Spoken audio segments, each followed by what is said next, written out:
how much we People dislike are someone, not accepting that. let's They are still, still in denial. yeah. So no matter how much you dislike a human, someone can have bad behavior, but not be capable of killing. You know, there are two truths that can exist. You know, so we should be smart enough to think the right way. It's not about team this or team that. It's about team truth, team. Hey guys, I want to hear from Jack, but before we go to Jack, I want everybody to mute them. So before we go to Jack, Please, can I just chip in one thing? Okay, keep it brief. Because I want to go around. Okay, go on. Exactly. I will want to listen to Jack again because I so much enjoy his last submission on one platform. What I want to say is that now people are going about with another narrative. The narrative now is that of embalming of Mo. That I think who did it, and then Adura said he did it. And then this is where Supreme wants to come in again. They want to place pressure on the police, either crook or whatever way. She wants to make sure Adura is arrested so that if Adura breaks down on this, that because he embalmed Mohbad, they said is 7 years imprisonment, and then he will not want to go down that way. They want to put this pressure on him so that he can maybe be afraid, be scared, and then say something he doesn't want to say. Yeah, but you know that's impossible, though.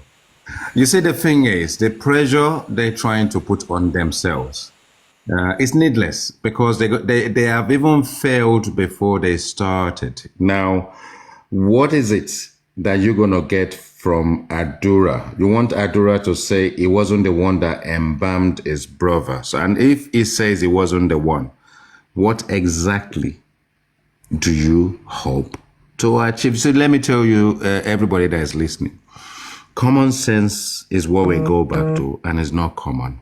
Yomi Fabiyi lacks it. Aries lacks it. Olori Ebi, they all lack it. Now, put it together. These people are miscreants. They are maggots. They are senseless people that are looking for something. Aries. I'm hearing that word again, maggot. Yeah. I mean, you can imagine if you dissect a maggot, what do you see? It's either it's got protein in it or nothing. You understand? So if you look at an aspect of Supreme, Aries is looking for a trophy or a medal. A medal we do. Now, if the medal is Adura, Aries, do you know sometimes people tend to think about intelligence, intellectuals, and a little bit of respect in the society. Between you and the respect I had for you 20 months ago is minus 1,000. Your brain is not working. So Aries is looking for either a trophy or a medal. Yomi Fabiyi is looking for nothing but money, and Olori Ebi is looking for nothing but followers. He just wants people to come to his platform, and just like Mr. Joseph Aloba rightfully said, he wants to be famous, and if he's famous, he will have probably more people. To think of it, Joseph Aloba is more famous than Yomi Fabiyi. You heard it from here, the first one.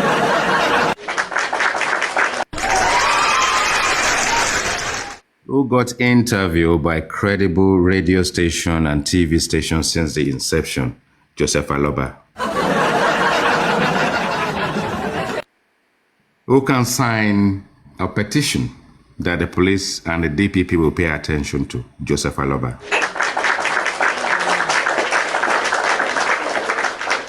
Now, who is the only person that can collect your money and walk away with it and there's nothing you can do about it, Joseph Aloba. Daps, let's have you. Daps. Hi, guy. Go for it. Let me start from one perspective. Go on. The embalmment case, let's make that straight and let's clarify that part. the autopsy results and the report from the police and the people who conducted the autopsy already gave their judgment. There was no embalmment. So trying to find a way to put that into a petition, police will keep throwing that petition into the bin because there is a valid evidence. An autopsy is an evidence that can be used if you're claiming somebody was embalmed, right? So if any petition is being written or being submitted to put pressure into someone, the evidence is already in front of the police, which is no embalmment. So that one is a no-go area. So people should not buy that idea of. So we should not buy the idea of trying to fall for the same scam over and over and over again. Now I'm happy people are getting to like wake up and see reality of things from a different angle. Because in the past, people were being emotional. They jump on this moving train and they hope something will come out of it. And at the end of the day, we're still in the same place. So in the second opinion, actually, I'll be talking about the impression of why DPP had pushed further to present spending and NOS to the courts. That part of people now saying, oh, why has the DPP or like the state or the state attorney decided to present spending and the NOS? It's just very simple. 1 year at the inquest, the story is still the same. DPP do not have luxury of time. They have about 1,000 cases every single month that they have to give report about. If the situation of things had changed from the first 6 months at the inquest, they would not proceed to process spending and NOS for conviction or for listening. I think everyone should get that part. If there is an update, if there was an update after 6 months or 1 year at the inquest, there would never be any reason to proceed NOS and spending. Because they felt like the story is still the same, the evidence is still the same. So why do they have to wait till the coroner gives his judgment? Because at the end of the day, he's still going to say, NOS injected this guy. Spending gave. One thing. It was like 2 months ago. I had the fact that someone came back to say spending told the nurse to bring something, and no one ever said this. Guy, are you aware about the story? Yeah, you do. I need to kind of just listen to you because you are making incredible points. Your points are germane and sacrosanct. So, the point of what I've always stood on this. Ever since the beginning of this story, for me, when people were saying police held spending to conspiracy, I'm saying police are not stupid. They cannot just say because you called the nurse, they're going to hold you. Even though you called someone or provide their number. It was more than that, but people didn't want to see it. They just felt like, oh, spending was frame and everything. But let's be realistic. They had something against spending that they didn't want to give us an insight about. But people were being emotional, like, spending, because spending said something, or spending made a recommendation of the dosage. Spending was even saying, oh, bring this one, bring this thing. And that's literally like you're conspiring to something. You get? Yeah. So people don't get it because people want to be emotional about it, and people want to feel like, oh, they are very sympathetic, and they feel like the people on the Team Wumi's camp, they are less emotional or they are not sympathetic. But now, I feel like now I'm enjoying the fact that people are getting to, express the reality. It's not everything that should be emotional. We don't have to be emotional about everything. But when it's time to be sympathetic, let's show it in a mindful way. You get? Let's show it in a smart way. Because now we've gone almost 2 years now. We've gone past so many experience. People trying to frame someone into doing something. People trying to tap into someone's phone, calling it forensic, using screenshot as forensic. For me, I feel like we cannot be this gullible as a Nigerian. I see how people praise us over and over and again, and then we are falling for this cheap experience, all in the name of you want to send someone to jail. So many people want this lady to go down for the crime she didn't commit. You get, so many people send a letter to the embassy. I said this about a year ago. I said, embassies are not stupid. When you submit a petition, they check the case, Mobad, online. The first person you see on this case, Prime Boy, was declared wanted. Baba Mobad has been doing so many videos that are online on Google Space. When they look at the petition you've submitted, it doesn't match what's online. So how do they take you guys serious? And then people say, oh, we've submitted so many petitions to the embassy, she can't get visa. For me, I keep saying it. If Umi had wanted to be serious, she could have just traveled and show you guys how silly you guys were in the past.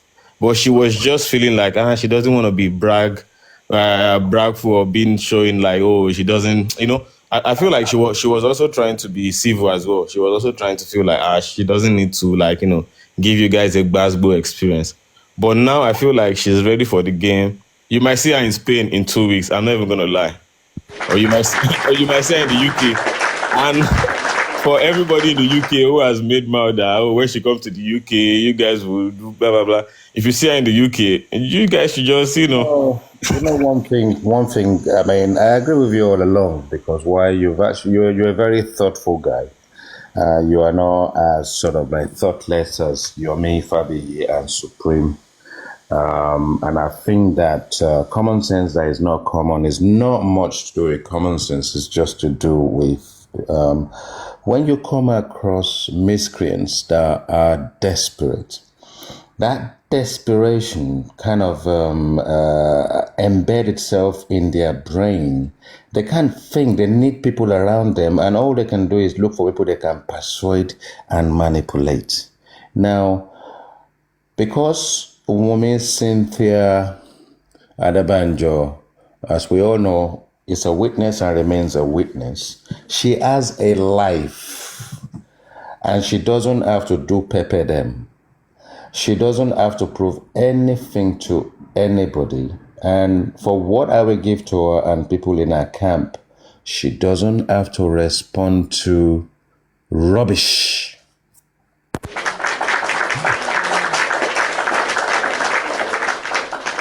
A homicide case is not a case that you come immerse yourself into and then wake up one day and say, I'm going to get on that black app. And I think that in terms of neurosis, some people actually need help. And I've actually kind of thought whether, chlamydia, gonorrhea, if it's not well treated. And I think maybe Aries has got combination of both. Also gonococos. She has gonococos. Add that one. Into her brain where it's now kind of gone a bit into the spine, the cranial part of her body, and it's injected a little bit of Olori Buruku-ism into her brain. Now, for anyone to come up on social media, anywhere at all, even for you to get a pen and paper and say, Wumi Bide Mobat, think about it. But for you to actually openly, in just 2 quotes, and you go in there and actually then go to Temi's platform, everywhere and anywhere.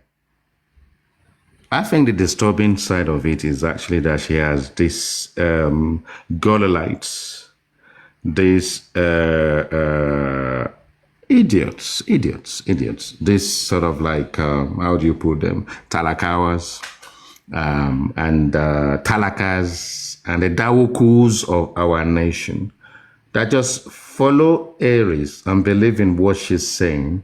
And when you go to a platform like Temi's platform, they are minding their business. You are not invited. You are intruding. Clap for us. Clap for us. On the other side,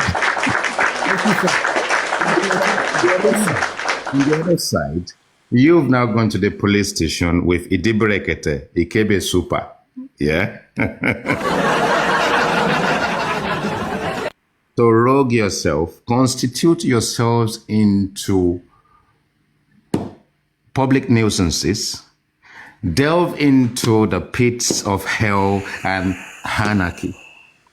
And then yomi fabiyi, when the police needs anything, you just open his behind, they just shove it in, rub some Vaseline and give it to him. Then he comes back after he's taken all the lashing, collect money from Supreme, and he goes back for some more, and then come out to tell more lies. What a wasted life. Carry on, Daps. Before we go to Jack. Okay. Go for it. See, from the start of this whole thing, I feel like Team Baba or Team Justice taught Team Wumi how to be crazy as well. Because if you look at the shy aspect of people, right? Team Wumi were the one who were laying back, who didn't really have people to fight. They were being bullied. Oh, show us your picture, show us, open your camera, stuff like this. And the woto session of cutting on people for supporting the widow and stuff like that. Going from that to a situation whereby there is a platform that can do premium bass for anybody that is trying to be a mad person. I think it's just how people, how we train people by being, I think they were trying to be the bigger side, and now the other camp had to, how to fight back, which is quite important to know. So Team Wumi didn't want to be in this kind of situation of like trying to do this basketball thing, but they had to learn to defend themselves. You get over time, and it's normal. So anybody will talk anything, they drag them. So I'm just gonna conclude my my statement by saying, let people start, fading out from this Wumi, kill my bad thoughts. Let's keep the child out of the whole story, because this child is totally innocent, and people should stop looking for a judgment or like an impression that will come back, that will come and say, oh, the child is not for Mo or not. Because if something belongs to me, right, IT guy, why do I need to prove that this thing belongs to me, to you? Just tell me. It doesn't make sense for me, right? From the first impression of time, I was against her doing that DNA. Because how can I have my own car and then you're coming to say, oh, this car is not for you, it's for me? Prove to me that you're the owner of your car. How does that make sense? It doesn't make sense, to be realistic, right? But people wanting to come and say, oh, because they saw a black car missing in Cotonou, that means I also have a black car. So for me, I'm like, these are not the thing we should stand on as an allies. We should move away from this part, because 2-3 years from now, so many things would come up and people would find their recording on YouTube. At least I know a platform on YouTube that posts videos of everyone. So if you feel like you've not said the worst thing, think about it again. Go through TikTok, you'll see a video of your statement and everything you said in the past for random people. I'm not being specific, actually. So people should learn how to move and how to say, somebody is saying the car is not related to a paternity. What are you saying, bro? If something is mine, a child is a child. So you want somebody to prove that their child is for someone else. Why can't you come and prove it to them? So for me, I feel like the impression of people should fade away. We cannot start having this kind of impression. If something is mine, why do I have to come and prove to you that it's not mine? Come on, let's stop that impression. Let's stop living in that shambles, and let's stop being bitter about an innocent girl or an innocent child. Thank you very much. I want everybody to stay muted before we go to Jack. If we're not playing around, really, at the end of the day, the paternity situation, the DNA situation, has gone through the family court. And the people in question, Mr. Joseph Aloba and Cynthia Wumi Adebanjo, know exactly what they need to do, and there are legal ramifications and implications in this process. We are going to wait. Any assertion we've made in the past, when the time comes, we will kind of, it becomes a day of reckoning, and then whatever happens then happens. But as far as now is concerned, I don't think we should be beating ourselves up about a situation that we know will actually come to play, because there is no hiding place for any party involved in this paternity situation. And always remember, it is a family matter, and the outcome of it may actually sort of like come to a consensus or an agreement where the family decide they don't want anybody to know the results. Don't forget that. Right. Thank you, Daps. Konibaja has been there. Snow Bitter. Are you ready to say something before I go over to Jack? Or should I just drop you so that someone else can? I think let me drop so someone else can. Thank you so much. Thank you. All right, thank you.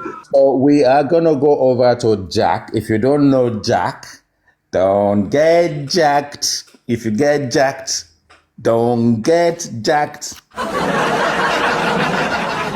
Jack has become a bad boy lately. You know what I'm saying? And I celebrate Jack, because when the IT guy says Jack, and Jack is giving it to them from behind, from under, everywhere. Yeah, if they bring their camera out, Jack will say, stop that nonsense. I love the new Jack. The new Jack ain't taking no shit from nobody. The new Jack swings around, and Omar Koyinko, a big you a knock and a conk on your head. Is no longer a soft guy now. The new Jack is swinging. Celebrate Jack, everyone. Clap for Jack, everyone. Give it to the new Jack swing. Let's have you, Jack. The IT guy, yeah. You're welcome. You're welcome. Good afternoon to you. And good afternoon to everyone on the panel. I'm actually trying to figure out where to start. But everything I'm gonna be, whatever it is I'm gonna be saying, I'm gonna make sure that I take no side, and I'm just saying things as it is, based on my own, to the best of my knowledge. Let me put it like that. First of all, basically, what I will really talk about will be the recent thing that happened. Was it the day before yesterday? About Yomi Fabiyi, because I was able to speak with him on Papariano's platform today. So, but before then, let me just say this. First of all, in this death of Mohbad, I've always said it. The Nigerian criminal judicial system failed this guy, Mohbad. The family of Mohbad failed Mohbad. And likewise, the public and the wife, even the wife of Mohbad, as far as I'm concerned, failed Mohbad. But that being said, I'm not going to go into anything that has to do with who killed Mohbad, because as it stands, the people that are supposed to do that job have not been able to do a very good one, and they have not been able to how will I put it now, to sort of like unveil or to sort of like dissect and investigate the case, to the point that even a kindergarten pupil will say, "Oh, I understand this. This is logical. This makes sense." So that being said, I will leave that there.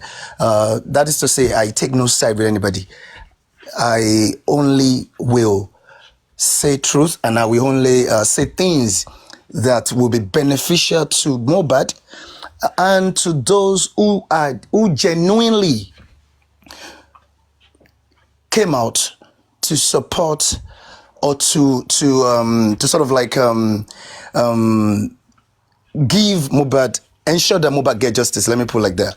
So now, that being said, what Yomi did 2 days ago to King White, I don't know King White. As a matter of fact, I've never listened to him. I've never even heard him speak. But I just say King White, King White. But the truth is this: people cannot be going into illegality, and we condone it. Whether the person is somebody you like or you don't like, it doesn't matter. They deserve to get justice against whoever has done injustice to them. So, and that's the reason why I was very interested, because when I heard that Yomi was on that platform and he was saying that they did forensics, individual, a private citizen cannot, you dare not dabble into that. So how are you able to get those information that you are reading? You're trying to fit the public. So at that point, I already knew that he has shot himself in the foot, and he was already going into criminal behavior. So now, IT guy, I'm just going to quickly read something, which I've done on Paparano and MFM yesterday. You see, but I'm not going to go into reading everything again.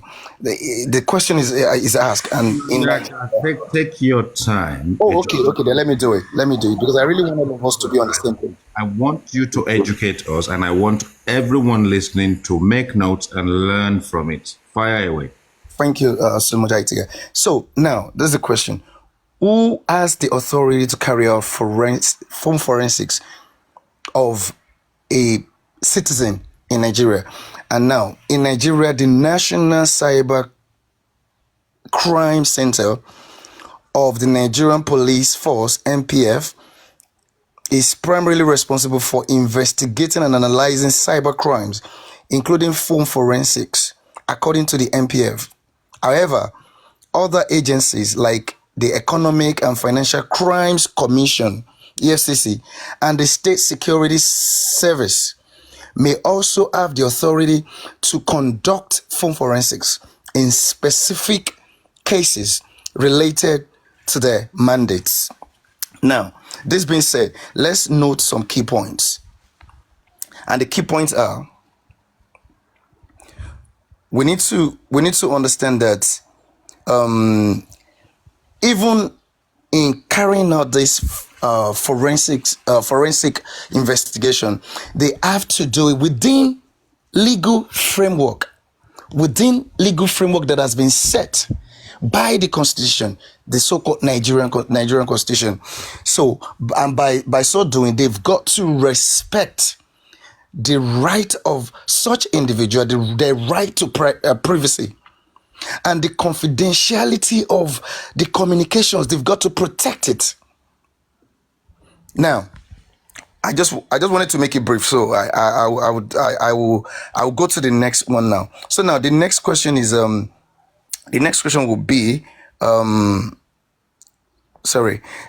be how does phone forensics work?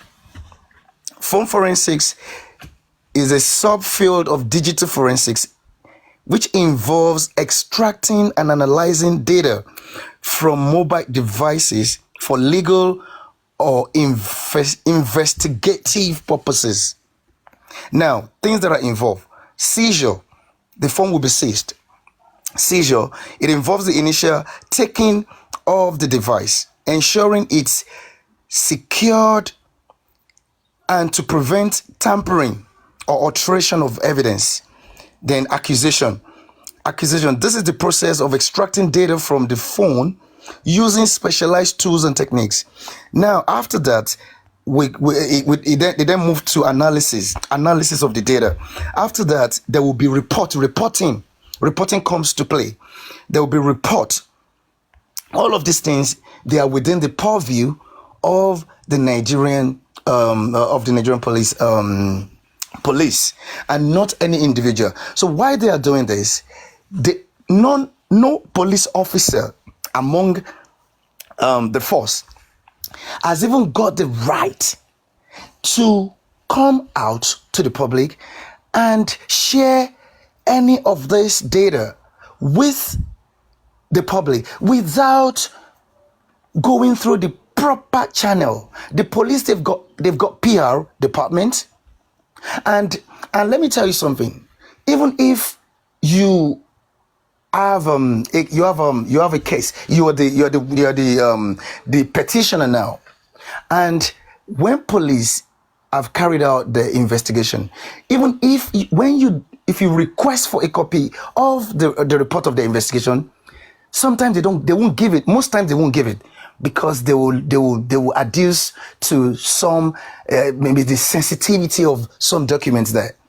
But the thing is this: at the end of the day, when they finally charge the case to court, it now becomes whatever document they've put in there now becomes public document. And how do you get it? You apply to the court to get a certified true copy of it.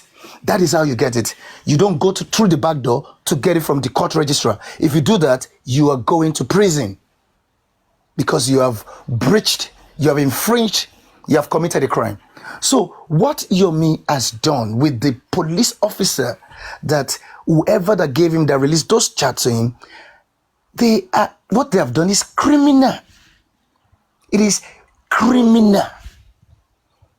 And if King White pursues a criminal charge against them, a criminal suit against them, as well as a civil suit against them, he's gonna send all of them to jail, and he's gonna demand for billions as in compensation, and so if whatever he so desires, because this is the reason. If you go to Alagbon, let me tell you, if you go to Alagbon, you will find a lot of police officers.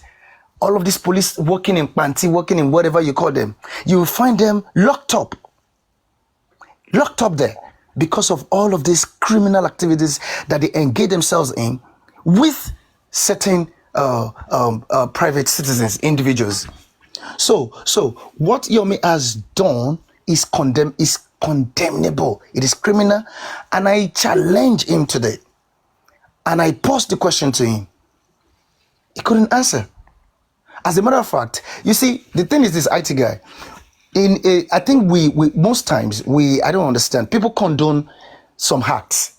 You see, when Yomi started by coming out the moment he turned himself into police PR, by coming out to the public and announcing information that should be directly from the police, by the police themselves, such as there are arrest warrants on Wumi. Because I asked him today now, that was the last question I asked him, and he dropped. He couldn't answer. Because I asked him, was there ever arrest warrants on Wumi? Because all of these things, they're disgusting. And he said, yes, there was. And I said, why is it that, why has Wumi not been arrested up to now?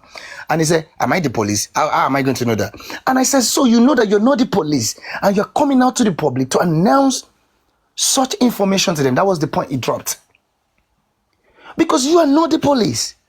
You're saying there are, as a matter of fact, Yomi should have been in police custody by the police themselves. They should have locked him up. But because he has been playing balls, I know how that country runs. I know how they run the shit. Because some police officers were playing balls with him. And that was why he was getting away with all of these things. Because you don't do this. Individuals don't do this. But the last one that he has done, that should be that was the last straw that broke the camel's back, by going into the privacy of another citizen like you, private citizen like you. That is where he just sort of like presented himself as a burnt offering to whoever it is that may have been wanting to probably roast him. So yeah, IT guys. So that's what I want to share. So I just wanted to make it really quick. Do you have any advice for Yomi's fans?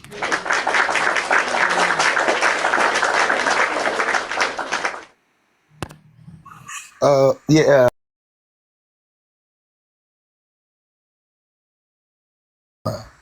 They shouldn't think all of this thing is coming from a place of hate. It is not coming from a place of hate. Because why would I hate Yomi?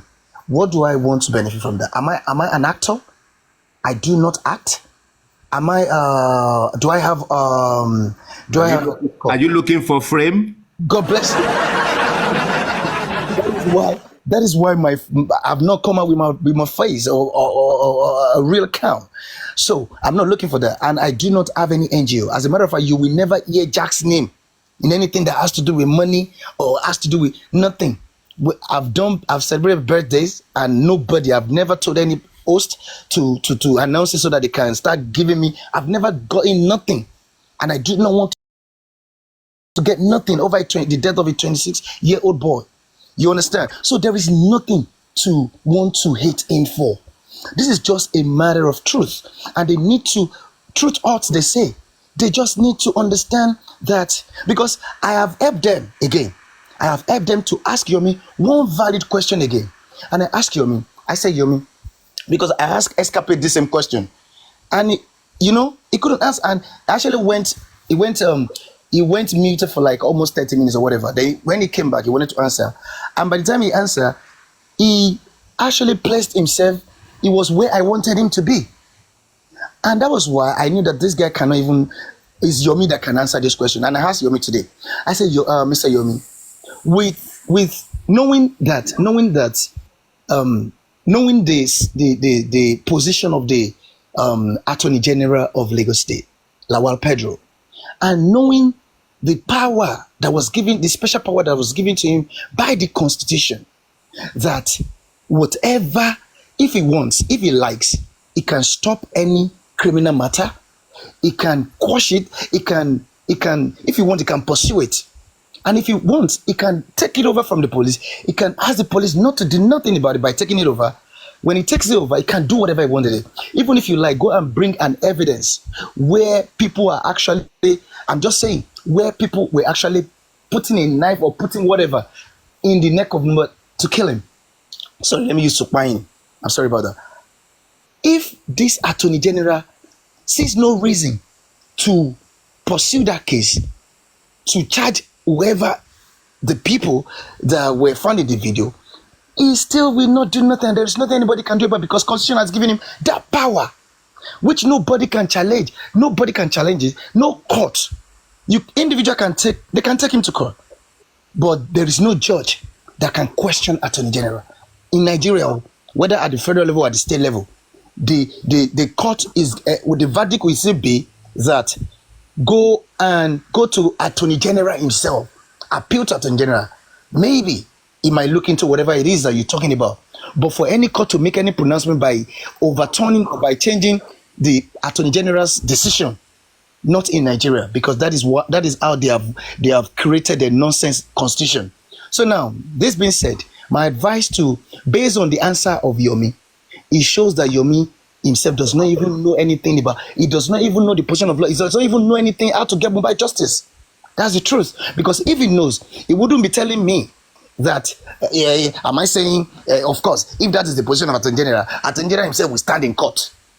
That means you want to take Attorney General to a court when you know that he's the one that set up the what do you call, is it NJC, whatever, this body that appoints judges. He is the controller, is the controller general. Council of Judges. So there is appointees. Have you ever heard where the subordinate is controlling the boss? Have you ever heard it? It's never done. So but when he said it, I just know, that's it is done. This guy, you cannot expect a blind person to lead you, the blind people again. Where does he want to lead you to? He's going to lead you into the ocean, Atlantic Ocean, where you're all going to perish.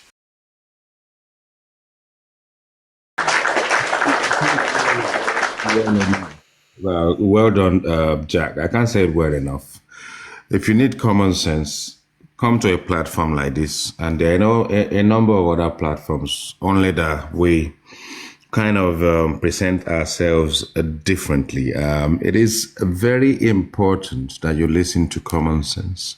It's very important that you listen to narratives that when you Google it is spot on. One, Google is always going to be your friend. And if you have an issue, either comment in the comment section or request and come up. If you come up and debunk it, we will learn something useful leaving this platform. And my platform has always been like this. You see, for me, I don't really give a hoot about number of followers. I just open my platform. You're not even going to know I'm going to open it. And I think sometimes when people start, I don't know, they cut part of the shows, and you hear other people saying, oh, when was this? How did I miss that? Yes, you will miss it because you want entertainment. You want to go to platforms where people are going to shade you, lie to you, drop you when you speak the truth. They will not allow you to question them. And if you do, they can even block you from their platform. Such platforms are very toxic. They are monetized. I would say directly, those hosts are only interested in monetization. They need their followers. They create fracas on their platform as imminent as it can get. Someone can create a fracas on their platform and go to sleep. Fracas can last for an hour. By the time they wake up, they've probably made $200. And at that point, a lot of people would have lost their minds. People would have been dragged. People would have lost their confidence. People's mother, children, generation would have been caused on in the process. And you put that together and see this is what we descend to, and yet you can't stop going back to that platform. Yet they will drop you as many times as possible. The most derogatory comment anybody can throw at you or shade that people can throw at you. And really, you guys that follow those kind of platforms should be ashamed of yourself. You're going to go back for more. You don't have to connect to the platform. You can just sit on the window. Learn how to sit on the window. It's easy. Just do a search for the host, and the live show is there. You don't have to join it. Then you can listen to the show. Then they're not going to block you. Then they're not going to shade you. Then they're not going to disrespect your lineage. There are different ways you can sit on platform. You can just go to the other side where you've got, I don't know, host or whatever. Even if it's for you, just keep flipping. If you follow them, they will come up. Then you don't have to connect. Stop joining them. Your mental health is very, very important to me, yourself, your family, and everyone who knows you, and everyone who cares. You don't have to join the show to enjoy the show. If they are being toxic, let's cap it. Let's have you. Thank you so much, Jack. Thank you, everyone. I mean, I was driving, so I've been listening before I came up the panel. And I think way forward, as Konibaji highlighted, I think he said a lot of things that, I mean, if we take into account, we would be able to move forward, even though some say there is no way forward. I don't know why. There's nothing that there's no way forward. It's you that wants to get stuck in the past.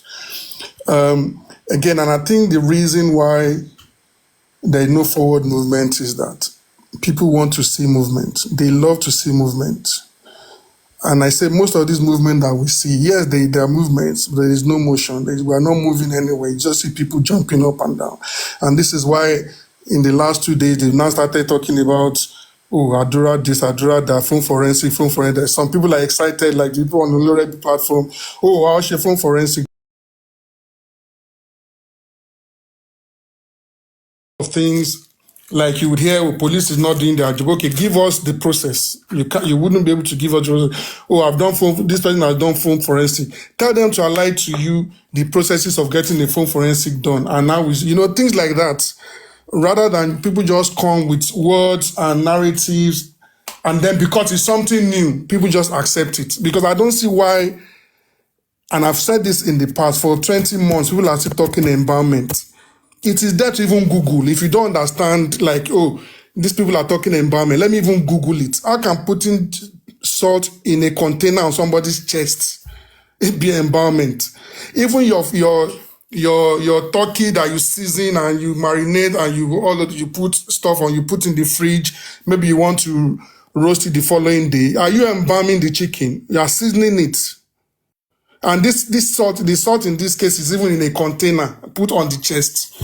And then people that educate everybody to start, the embalm, want to write petition about embalmment. These are the things that these are the things that are keeping us where we are. When little things that can be verified are just taken on board because it is new and it is movement. Even if it's not leading us anywhere, let's jump on the bandwagon, let's start shouting. Yomi is doing something, Yomi is doing something. All of these things that Yomi is doing has nothing to do with the case of Mohbad's death. The main case is holding on to now is that somebody used Adra's phone to message him that they have a video that purportedly showed how Mohbad was pushed from the railing and he died, blah, blah, blah. And then the case now started with, it is Adura, it is not Adura. Adura went to the police, got Damola arrested. Now Adura is gone to the police to sue Yomi for defending me all over the place because he kept going on and on and on that Adura is the one who was talking to him. That is the case he has. He came the other day, said the central server is in an estate. The CCTV server is centralized. So I'm in my compound, I'm eating fried rice and chicken. Somebody will be in a central server. People are having sex in their compound or doing whatever. They're lying naked on the lawn in their garden. It's in a central server. People will not see and think, does this even make sense? Man, take this away. We don't buy it. But everybody jumps on the bandwagon with something new. Yomi is doing stuff. Yomi is doing stuff. He came, he said he got approval for police protection for the guy with the CCTV. He was showing this thing on his screen. There was nothing like approval there. I did a video on this, but people will still not sit down and listen. And look at things. You can Google all these things. Police approval. Go on Google. You'll see several samples where the IG has approved security for people. The one Yomi showed is just an acknowledgement of his whatever he wrote, and then a minute to because he sent it to Abuja. Then they minuted the person in Lagos to have a look at it. That was it, and obviously nothing came out of that. But he would come online and say, I provided security for the man, I went to IG, all of these things. We need to, and I think people go on with all of these movements because they have a set end to all of these things. This is the person that did it. Any narrative that follows that, I have to accept it and follow it because this is where we are going.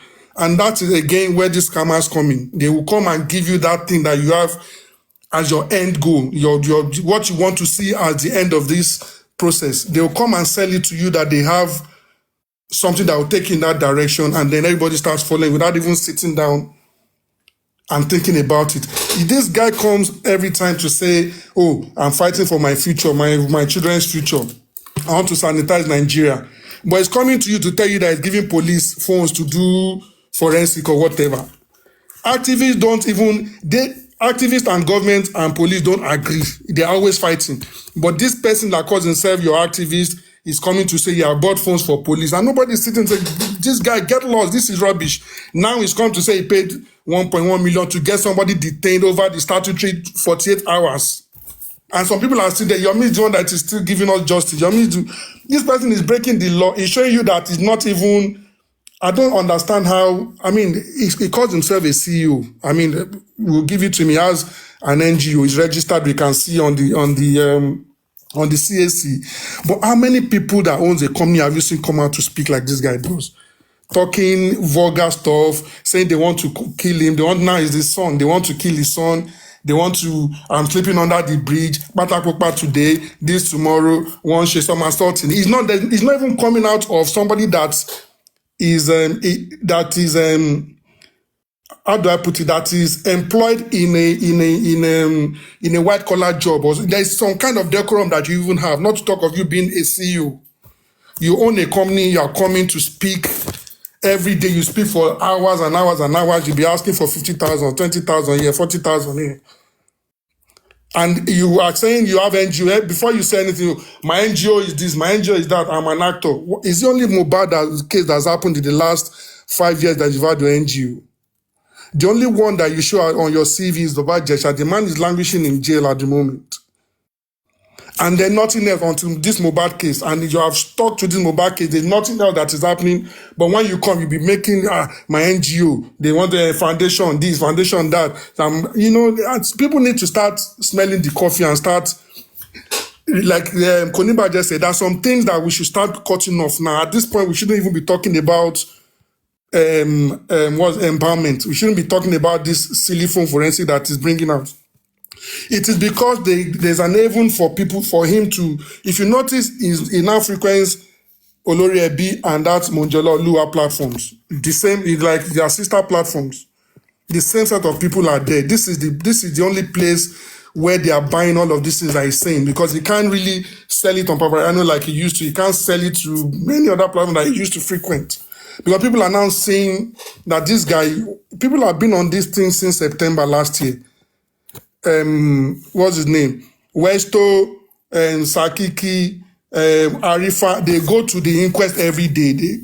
They come, Sakiki then change later, and we can even look at Veron. They go to the inquest, they come and tell us something that is completely different. But they will still go to the inquest the next time. Nobody is after their lives. Nobody is chasing them. You just came from nowhere and then you start coming up with, they're spiritually attacking you. They're spiritually attacking your son. They want to kill you. You ran the first time. You came back. Okay, when you came back, those people that wanted to kill you initially, what happened to them? Did they give their lives to Christ? What church did they do that? Now you've gone again. Say, they want to kill your son. You are taking your son. It's all silliness. I don't even know how anyone would sit and listen to that guy and say he's doing nothing. What has he moved you from? Okay, before Yomi joined, look at where we were. Look at where we are now. Has he moved the people on his side or on Baba's side? Where has he moved you to? A 3-second video that they've come to tell you that even in that video, you can see the tiles. Those tiles are like 200 mm, 200 by 200 mm. The one in Mombasa house where he died is like by 600 mm. That bigger tiles. Bigger marble tiles. Those ones are those like small tiles that you see they use for toilet walls as well. If you look at the video, look at the bottom right, you will see the tiles there. The people in that video have come to tell you it was how many years ago. The person that did the video said he did it. He had not even been to the mobile new house before he died. He told you when he did it. Police are not taking you serious because they don't see anything in it.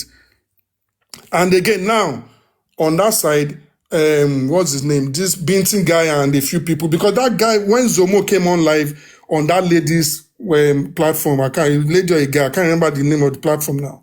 He said he was going to send the full video to that person.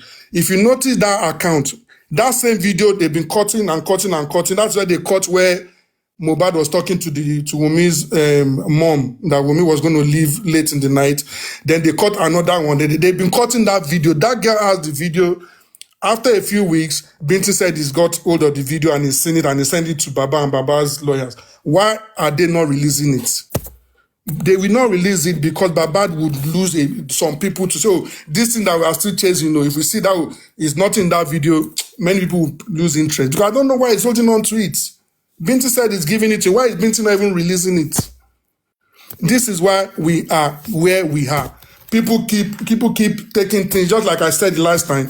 Baba was removing from day one. He didn't tell us that a blessing called him. He didn't tell us that Prime Boy called him. He didn't tell us that Aosha called him. He told us a story to suit the narrative that this girl is the one that is against him. Then he put the mother there so that the mother and the girl are conniving against him. He didn't tell us he went there and he was asking for property. He came back one day and said he saw them thumbprinting will. He kept giving us stories and stories and stories, taking out stuff from it. When they were saying they threw something in the grave, you knew your daughter threw something in there. You denied it until they brought a video. You now said it's Photoshop.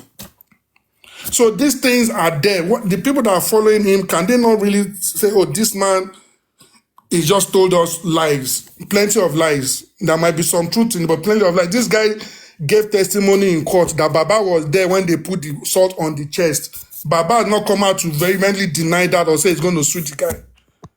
The guy said, I called you. You were in a noisy place like a beer parlor. I called you. Baba didn't tell us all of this. We are where we are because people, okay, now, all of this thing that happened this week, If Aries wants to talk, I say, it's not time now. I'll speak on Monday. Yomi wants to talk. Too. When time comes, I'll speak. Bukky Jesse want to speak. When we get this justice, there's so many things I want to say. What are you keeping? Why is everybody? Sam Jojo is also having something that he wants to say that he's not ready to say yet. These things they are not ready to say because it would open the eyes of more people. Bossman is coming to say he has this, he has that. He will not say it yet. Why? If you are really for justice, you should be plain. You should be in the middle. Whatever. Because even in court, you are not allowed to ambush your opponent. If you have any evidence against your opponent, you must serve them. You must show them. You can't just show in court and just bring evidence. You can't ambush your opponent in court. So what is it? Comrade Moses too will come. The things that I know. The things that I know. It is not time to speak. Everybody just saying the things that, what do you know? Why are you not saying it now? We are not saying it now because you want us to be where we are. You want people to still believe what they believe. Because those things, if you release it, many people will probably change their stance, or maybe will now be seeing a clearer picture of what is happening. But you release the video now. They said he has it. Why is he not releasing it to the public? This thing that is making Yomi cry up and down, there is a 3-second video. They are saying the Baba now has the full video. Binti Laye has it. Why are they not releasing it? Why are they keeping people in all of this suspense and people keeping them where they are? Because once we move forward, they will lose customers or they will lose funding or where it's coming from. So if we want to move forward, let's be realistic. Let's start saying things for what they are. People saying the girl cannot travel. In this case, when she goes to court is when they'll call her as a witness. At the inquest, everybody is there to say what they saw. If I saw anything or if I noticed, I'm free to go there and speak my whatever I saw, whatever I think. When they go to court, you have the accused, you have the witnesses. They'll then be calling you in as a witness. So why would she not be able to travel? Even if if the court case has started, she can take leave to travel. If she's a witness, there's a case starting in June, on June 10. I need to travel between now and June 8 so that I can. They will not hold her. But people will come because they want people to still believe they have something they're holding on to. She can let me see video that she traveled. Now the video is there. Everybody just went blank on that matter. They're not even discussing it. But you have kept people on stage, making them believe that you have something you've written to embassy. Which embassies are you writing to? The embassies you wrote to? Show us the correspondence they send back to you. It is easy to say you write. Anybody can write. Most letters go to the bin.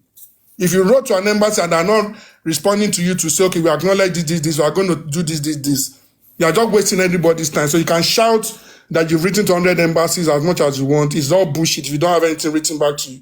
These people went to NMS. They went to submit a letter. Did they show the response of NMS? They will not show you because NMS will have told them this is where it was done. If they showed us what NMS wrote, it would clear some people, they would take the wool off some people's eyes.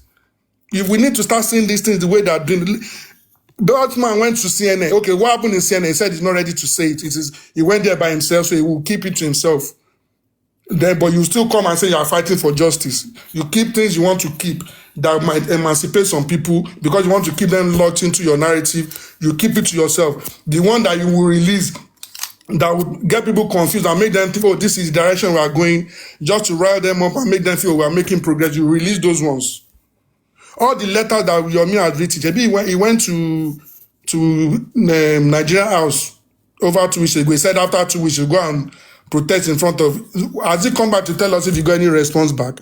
All the ones Lagata and Co they did twice at Nigeria House. Did they come back to tell you they have anything back? It's all a waste of time. People all of these things, like I said, is motion that people, a movement that people are happy to see. The movement people are happy to see because of where they have their determined goal. The end goal is Wunmi did it. So any movement in that direction, I will follow.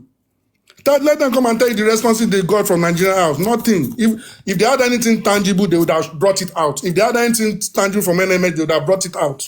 But because those things didn't make sense to them, it didn't support their narrative, they kept it to themselves. When we were shouting, I did a video, I went to platform and talking about this GoFundMe. That money that you are seeing is normally, that is what they do. It will be there. But you need a dashboard to see if the money is actually there, because you can be withdrawing money from dashboards and you still be seeing the full figure. You think it's there. No. But the money is there. We can see it. I did a video. Some people still did not believe. The video is actually on GoFundMe website. saying that what will show you the money that is gone out is the dashboard. What you are seeing will be there till tomorrow. If you go to that GoFundMe, you will still see that 20 whatever thousand they made there.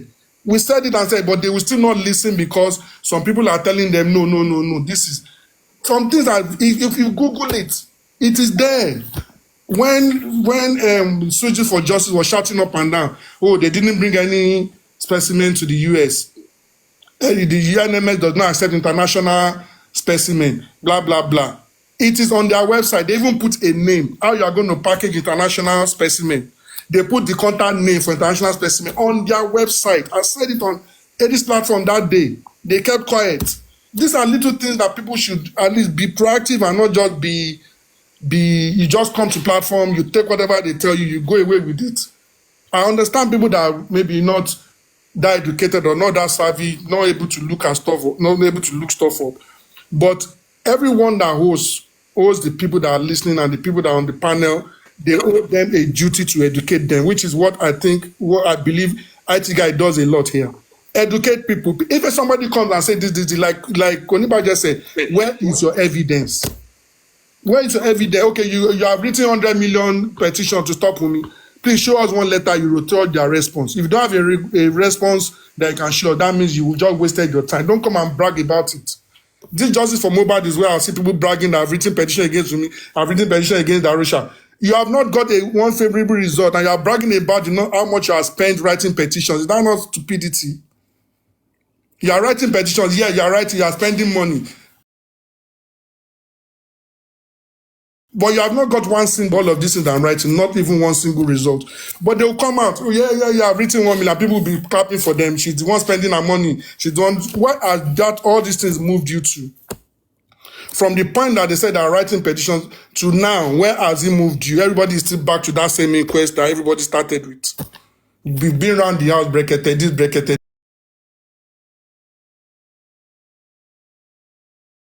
The house, bracketed, this bracketed.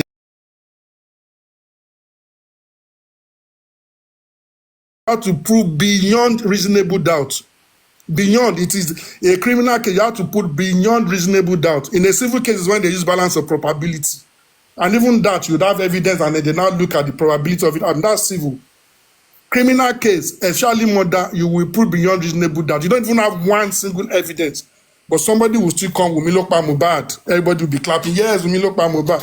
Why don't you ask this person, wait to this Wunmi ló pa Mohbad, what actually do we have to hold her to? What exactly do we have? You'll be saying she cannot cook. Somebody can be a bad cook and not be a murderer. Oh, she did this. She said some nasty words to Mohbad. You bring videos just to you want to use that to prove that she killed him. Somebody can be angry, can say things to their partners. We don't know what Mohbad has said to her too before that she didn't have recorded, or probably she has recorded because she's keeping the dignity of her husband. She's not releasing to the public. But all of these things don't matter. Tell them they don't matter. If you tell me that, oh, she said to Mohbad, I will slap you, it doesn't mean she killed him. Tell these people, let them know so that they won't bring it again. Olori Ebi's platform now, anything goes there. If he starts changing and say, oh, this thing that you brought, where is the evidence? How does it link to Wunmi? You see that people now start withdrawing from taking things there. You can't bring something here now to IT guy and say, yes, this is evidence that Wunmi by Mohbad. Okay, show us the evidence. And if it doesn't make sense, he will tell you straight away, this doesn't make sense. I saw him on the platform where Bossman was saying, Wunmi cannot travel. I need to see video. If he travels, I know what IT guy was giving. We have to be blunt to these people sometimes. IT guy was saying, let's be reasonable here. What will stop her from traveling? You know, as in common sense, we should be moving to reasonable sense, to logical sense. Common sense, that one they've abused it. What is logical now is what we should be talking about as people that are educated and people that are exposed and are experienced and can sort of research stuff. We should be logical. How can you say somebody that is not wanted, that is not declared a suspect, that is, you know, even spending, if he has urgent thing that he wants to do, they will let him go as long as he can prove that he's returning back. They haven't said, oh, you have a flight risk or whatever, unless they prove that. He will go as long as he comes back for his trial or whatever is happening. he is fine. And if he fails to return, they declare him wanted. Interpol is there, they can extradite anybody. We've seen cases where people are extradited. The Minister for Interior still said, I can't remember the percentage, it was a very high percentage, maybe like 70, 80% of people wanted by Interpol have been extradited. He said it just last week. So people moving about is not an issue. If they be their bail condition, they'll be wanted, and that means if they get caught, they're not going to get bail. They flight risk. That's what it means. So when people come and say all these things, we should challenge them like IT guy challenged Bossman. That even though they were talking friendly things initially, when it comes to that point, IT guy was like, no, this guy, let's be reasonable here. How can you say she cannot travel? Even though he was still insisting. No, if you travel, no way. I want to see the video. Let them show me the video. You know, some were saying Liam is the one that traveled. How can Liam travel with the mother in Nigeria? Then later, Lady said the picture is not even Liam. The baby doesn't look like Liam. It's somebody that pretending to be Liam. Let's be real. Let's start calling out these things. Let's start, because if they're comfortable, that is when they bring this stuff. You can say all things about Paparena as much as you want. You can disagree with him as much as you want, but there are some things he doesn't accept. There are times that he jokes and he wants to be funny, but there are things that you bring that you like, no, I'm not interested in all of these things. It doesn't make sense. This is where it should be. You can't run a platform or be on a panel and be throwing silly narratives and people are not there to question you that, oh, Benny, where did you get this from? Can you show the proof of this thing you are saying? If you get what I'm saying, this is why we're not moving forward. People are still stuck in that past. That embalmment, anybody go and Google embalmment.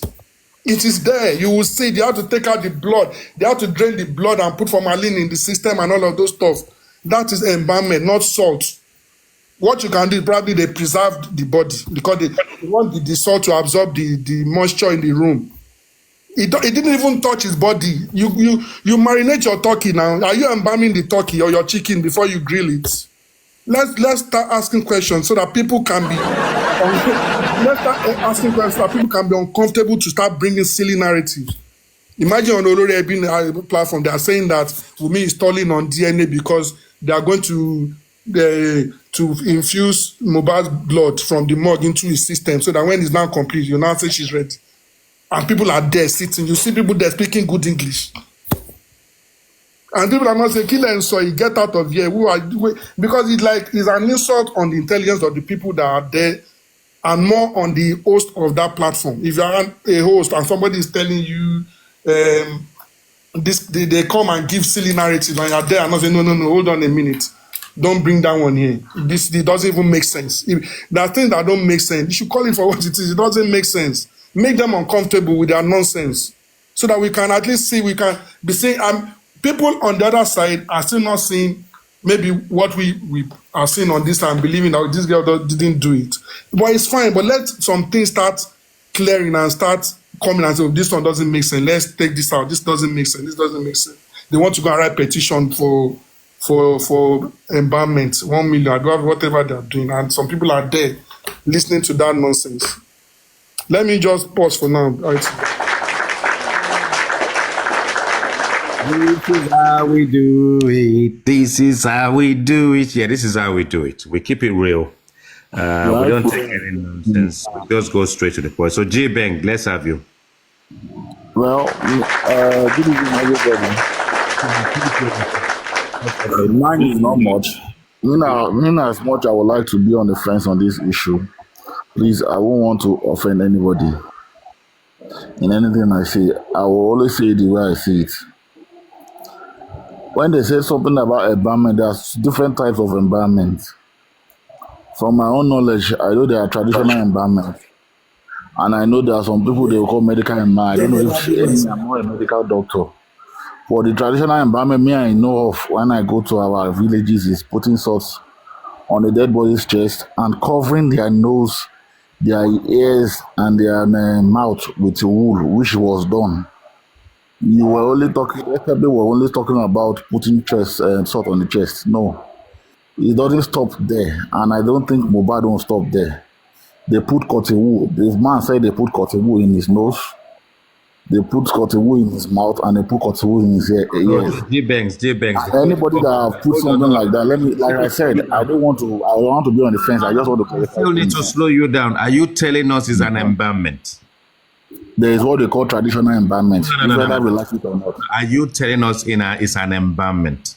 Since we have traditional marriage, we have English marriage, we have court wedding. There's what we call traditional embalmment. So Whether you like it or not, that is what we call traditional embalmment. In medical terms, let me tell you the usefulness of that salt. J-Banks, no. In medical terms, I said it. I said in medical terms, when it comes to formalin, type of embalmment, bringing out the blood and running formalin all through the body. Yes, that is medical embalmment.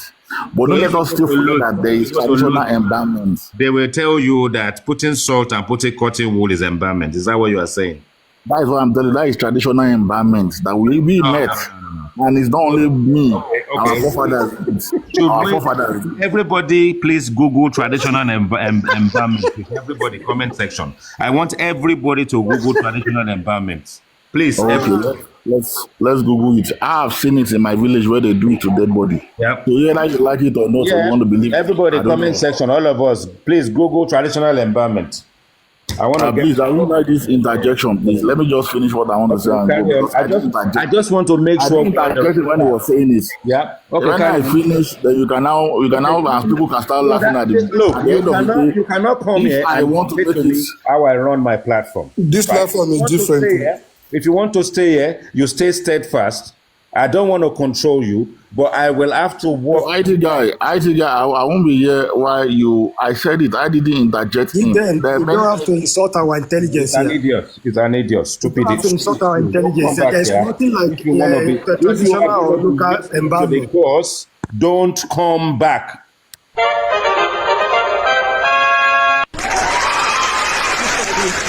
These are the type of people that listen to Yomi and they carries them travailler, lying to them. So Ricardo, I'm still here. The IT guy is my guy. And then the IT guy, why didn't you add Bossman? I wanted to know what he said he will do. Bossman knows it's going to come unless he's run away. Because that day you were asking why can't the women travel? Because Ricardo, there was something Escapade said that I would love to buttress.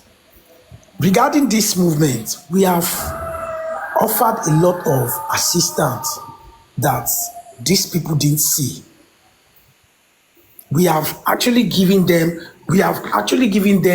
the answer to a lot of puzzles, but they didn't see it because, like Ricardo, what's his name? Escapade said, they just want to move. They want noise. They just want noise. They don't care about the quality of the content of the noise. They just want the noise.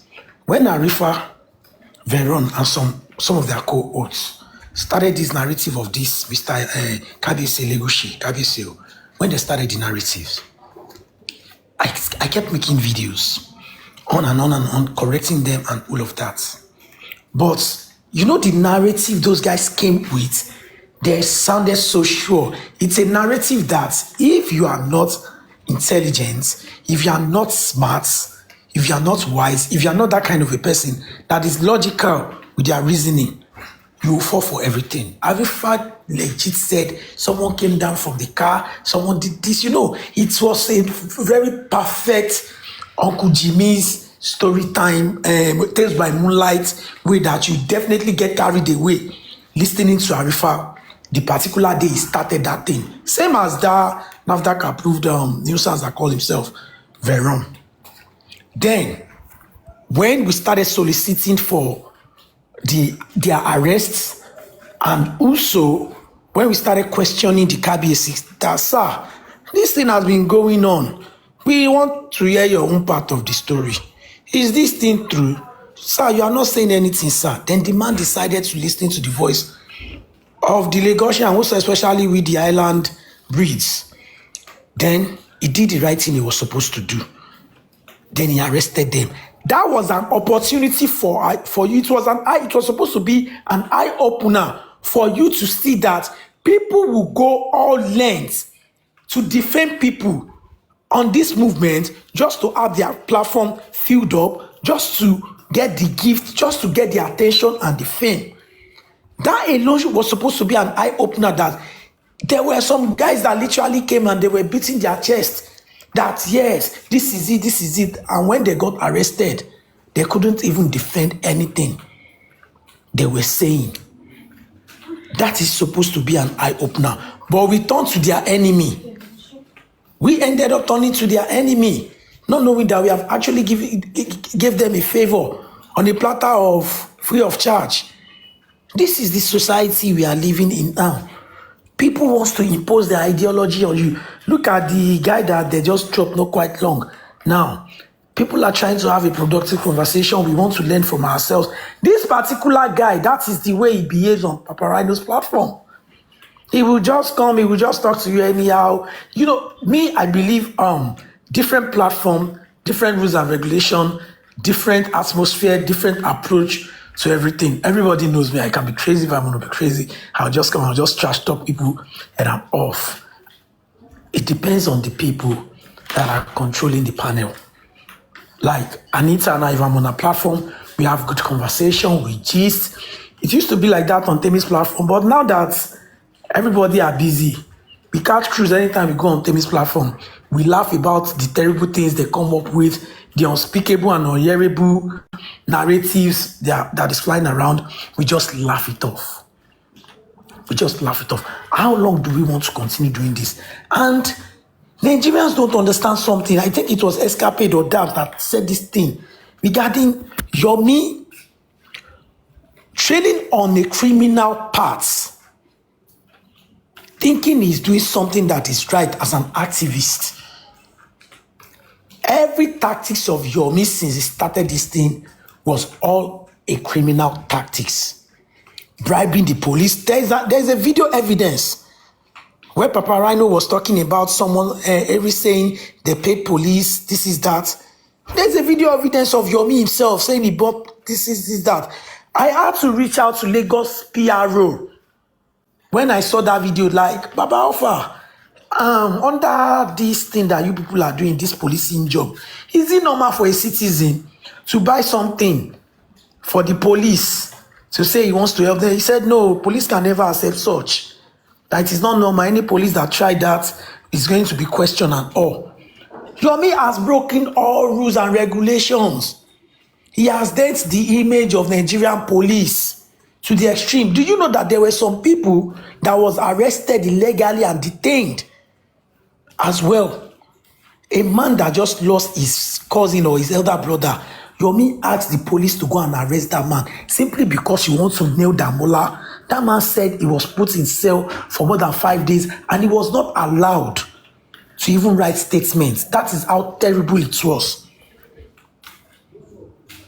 That is how terrible it was. Yomi has done a lot of terrible things with the name of Nigerian police. And that is where he's having problem with me. Because I have said it. If he's listening, Yomi is going to take a stand with those police. It is just a matter of time. Because there are loads of evidences. Like, I can't even count the level of evidences that we have on ground regarding this maltreatment of people in the name of, it's a thing if all these things Yomi has been doing, they are genuine moves that can actually, help the Nigerians. Like Escape said, Yomi will say, I'm doing it for the sake of my children, my next generation. Yomi, if you have ever done anything for the sake of your children, you won't look at people and ask them to come and support a Baba Jesha for such terrible acts he carried out on a little girl. If truly the future of the younger ones is a priority to you, you won't look at someone like that and decide to pitch tents with someone like Baba Jesha in the first place. You don't have the credibility, you don't have the integrity, you don't have anything of everything it takes to call yourself an activist. Yomi said he's a private investigator. Yomi called himself an activist. Which name Yomi, which title Yomi never give himself? Konibaje, Yomi even said, call Jagaban, that this, Yes. if this next that is going to affect the 2027 election. Can you imagine that? Can you beat that? Yeah, imagine that kind of statement that there's a political motive. I have a platform. There is a Lagos platform thing that we Lagosians that we are in, a very strong platform. So we were having that conversation. They were so interested in seeing this guy to sit him down and say, where did you get this rubbish from? Yomi went for this thing Sheyi did, where I don't know, maybe he clinched. He was trying to make it look like a big deal during that salad, whatsoever they did, making it like a big deal. It was a public event.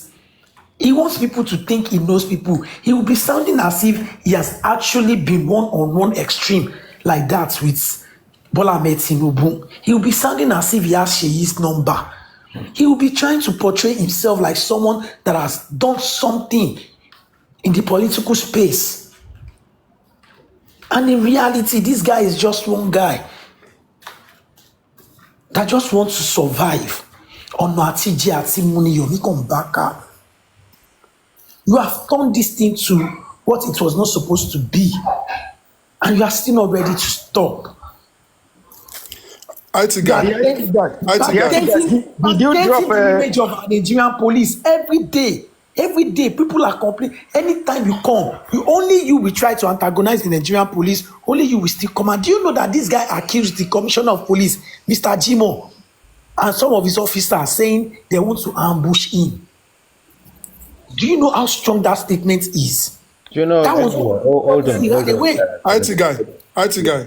Yeah, remember the day somebody came here and was saying, Wumi wrote that they buy the nigga, come and take your trophy. And we were able to confirm. They wouldn't bring that back here again, and they wouldn't bring it. They would only take it to play that. We did the best we could. And the bottom line at the end of the day is actually that, you see, for me, I don't enjoy listening to audios and video and all this stuff. I think if the facts are right, we can easily just talk about it. People in comment section can actually attest to it, and we leave it as it is. And then if you leave this platform, if you want to come again and come and challenge it, if you've got more proof or evidence, then bring it. Because, I think it's needless, and it's not an intelligent way of dissecting something. Why? If you listen to what Yomi said about something that, what's his name again? Paparano showcased on his platform. It's more like a tongue-twisting statement. It is one of those kind of statements that you can almost reverse it, and whichever way you listen to it, it's almost as if it just troubles your brain. There's a paradox engineered into it. Now, for you to decipher it, you will have to see it your own way. Now, if the host is now trying to convince you that he is right, then we have a problem.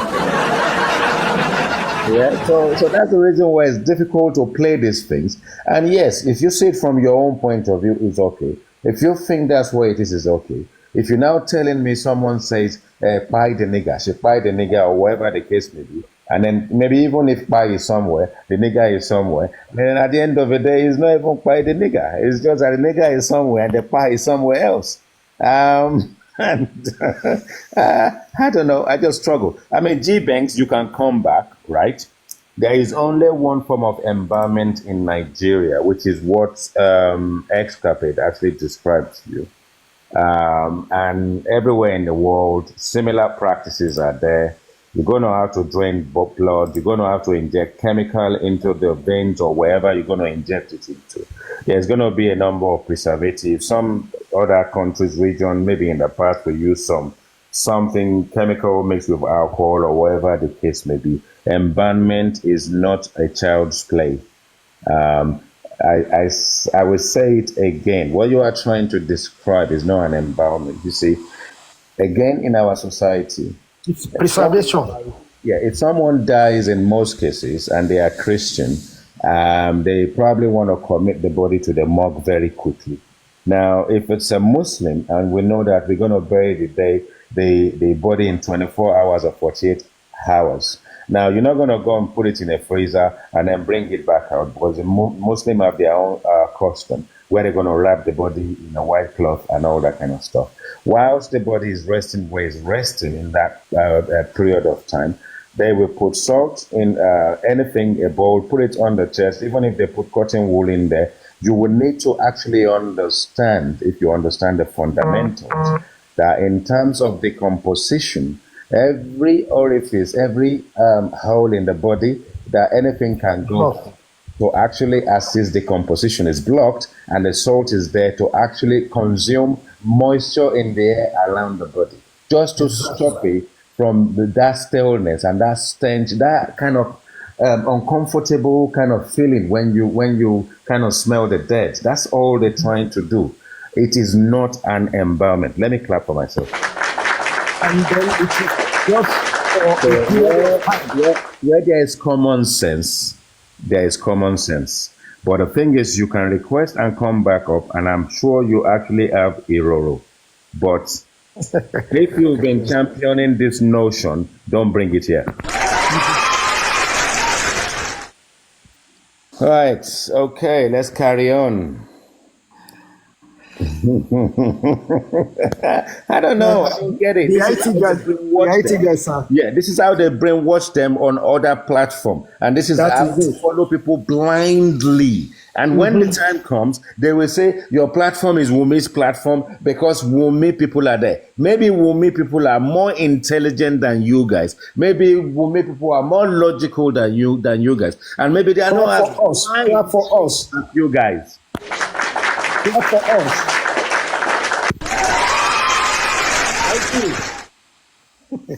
Sir, yeah, you see, these narratives that they have been going about, of recent now, I was on Papariano platform, and he was saying, Wumi, I said to myself, I said, Papariano, I was not on, I was just on the window, sitting on the fence. I said, you are too intelligent for this. You see, what I believe in this narrative is that most people want to keep on this wrong narrative, wrong notion, to keep their platform alive, so that people will still continue to be on their platform if they keep on saying that this innocent lady by her husband. Most people, most platforms, after this Mohbad case, most platforms will go underground. They will die a natural death because they will not have any material to hold their platform on. They are all around now because of this Mohbad case. You will see most people now, they want to listen to Yomi Logbedani. They want to listen to Olori Ebi. They want to listen to everybody, some headless maggot. Let me borrow your language, sir. They want to listen to them so that they can carry on, they can keep their platform alive. But I know that with time, if everything is over, most of this platform will go underground. They will not exist any longer. So, and then as for Aries, she should calm down. The Bible even let us realize that we should not be false witnesses. We should not be false witnesses. None of us is in that house. It is the only 15 people that is in that house that can categorically say who did what. Even if it is Wumi that did it, or DJ Bami, or Adura, why are we singling out Wumi alone? Why are they placing pressure on Adura so that Adura can come out to name Wumi that Wumi did this, Wumi did that? We should not be a false witness. Nobody is there.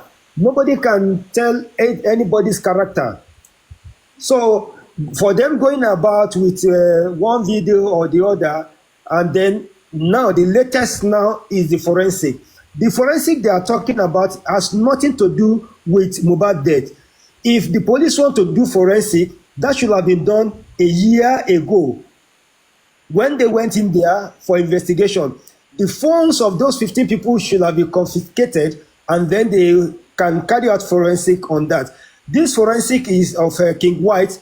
It is what happened between King White and then what's his name, Adura, and the other boy.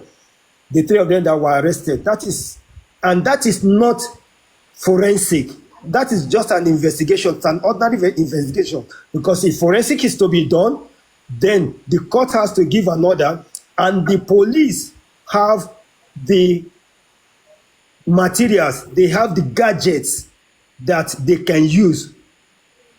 For Wumi to buy a phone for them, trying to bribe the police and say they want to use it as a software, I don't understand. I don't know.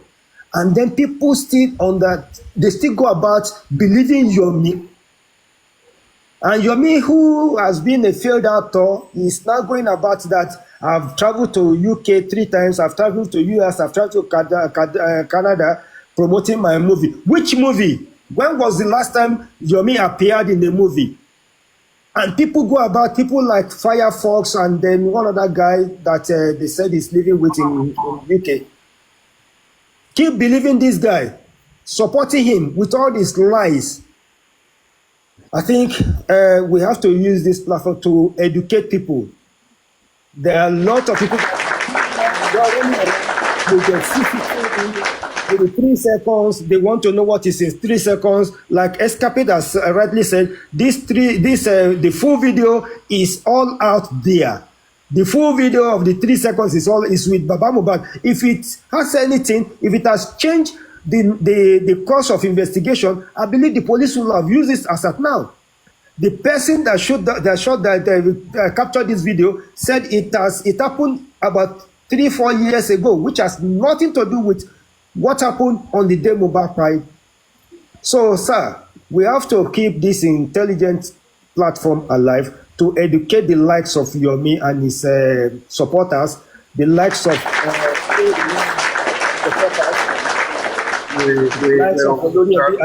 and his supporters. His comrades and his aficionados. His Jollites and the Dawokos and Atalakas on Olori Ebi's platform. We're still going to tear them for being so shallow. Right, let me have Jack. Jack, do you want to say anything before I go over to Yetunde's special? Jack, you there? Anything? Roundups? Okay. Yeah, IT guy. Go on. Yeah. Here, let me just go upstairs. Okay. Yeah. Basically, IT guy.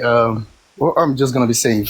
First of all, yeah, I was gonna say something with regards to, you see, the many people, the way people sort of like react to things in this movement is kind of like funny sometimes, you know. The fact that some certain people were thinking. Sorry, Jack. Let's take the likes of 50K people. Yeah.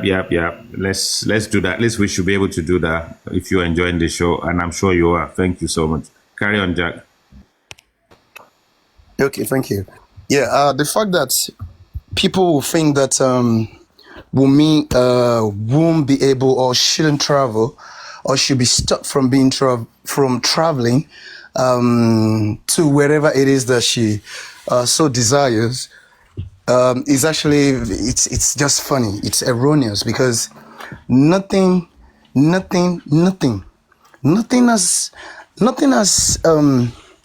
has implicated her in any way so far. Nothing. There has been nothing on her. Nothing. She has not been declared a suspect. Neither has she been declared anything. So, for people to think, people just get emotionally, they just get overboard. That's how I would see that. And then again, with regards to the what's it called, DNA, the paternity and the whatever it is, I've always said it. For people to just think that will come up, it's funny. the only way the DNA could have made sense to me would have been that if in the course of even the course of investigation of the police, they have or had reasons to believe that there are facts for them to believe that the paternity of that young boy, has to do with the death of Mohbad or with the homicide. Then the DNA thing can come up. It has to be in the course of the police investigation. Something must get to that end before that issue can come up. Anything other than that, if it's just coming up from any other individual, it is personal pursuit. It is their own personal interest, and it is civil, and it is, as far as I'm concerned, it is familial. It is familial problem. So I wouldn't dabble into that. So for me, I laugh at people when they were talking about the DNA thing. Go and do it. It doesn't make any sense to me. You should have focused on the police to carry out judicious, extensive investigation. And when they do so, if that comes up as a reason why Mohbad was buying whatever, then that will become an issue. It will make sense. So having said that again, let me say this again. You see, the thing with Yomi is this: why Yomi do some things that it does is just because it's just for profit making. It's just for money, because there's this saying that desperate people do desperate things. When people are desperate, things that they do, they're desperate to the core. So for me, it is in the bid to make money that he has done a lot of things that he's done. All of these things going out to announce to the public that there is arrest warrant on certain individuals. They are none of his business. They are not within the purview of his right.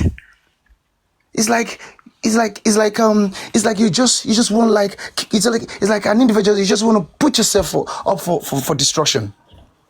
And the last one he did was totally criminal. It's just wrong, too wrong.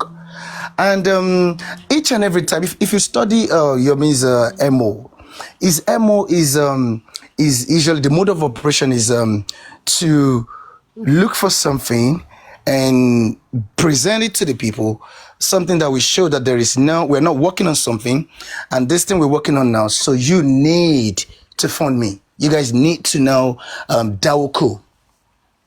You get it, and that is the reason why he does all of those things. Each and every time he does that, what follows his donation. I guess that was what. Okay, I don't want to talk about that now. So the next what will follow is money contribution. So that is his MO. That is MO, and for all of the good people, I'm talking about normal people now. I'm not talking about all of those people that are his agents or all of those people that have given themselves up to that are strongly against reasoning. They don't want to reason, and they are found solace in building mansions in ignorance. They do not want to be educated, because I just don't get it. Why some people will sit their asses down on some platforms, and all they can do is to cheer somebody, is to kiss their ass, is to want to please them, clap for them. But I actually understand now. In all fairness, this man Latisne Oloriabi, to be honest, I kind of like the guy for something. He's a very calm person, and he's not quick to anger. You know, it takes his time before he can go against someone, and I actually admire that. But the truth is this guy came to Paparino today, and I from the way he was talking, I could observe that he's receptive to knowledge. He wants to learn. He doesn't claim that he knows. So you see, So people, we cannot blame people. We cannot blame people for their the level of understanding, comprehension, or level of knowledge. You are what you. How will I put it now? Your level of exposure to certain things or certain knowledge, you are sort of like you're within that scope. You are limited. Yeah, you are limited by the scope of your knowledge. So I'm not going to blame them for that.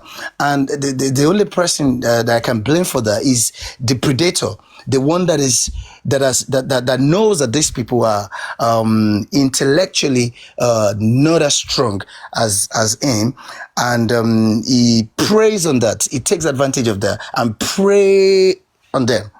So that's the person that should be stopped.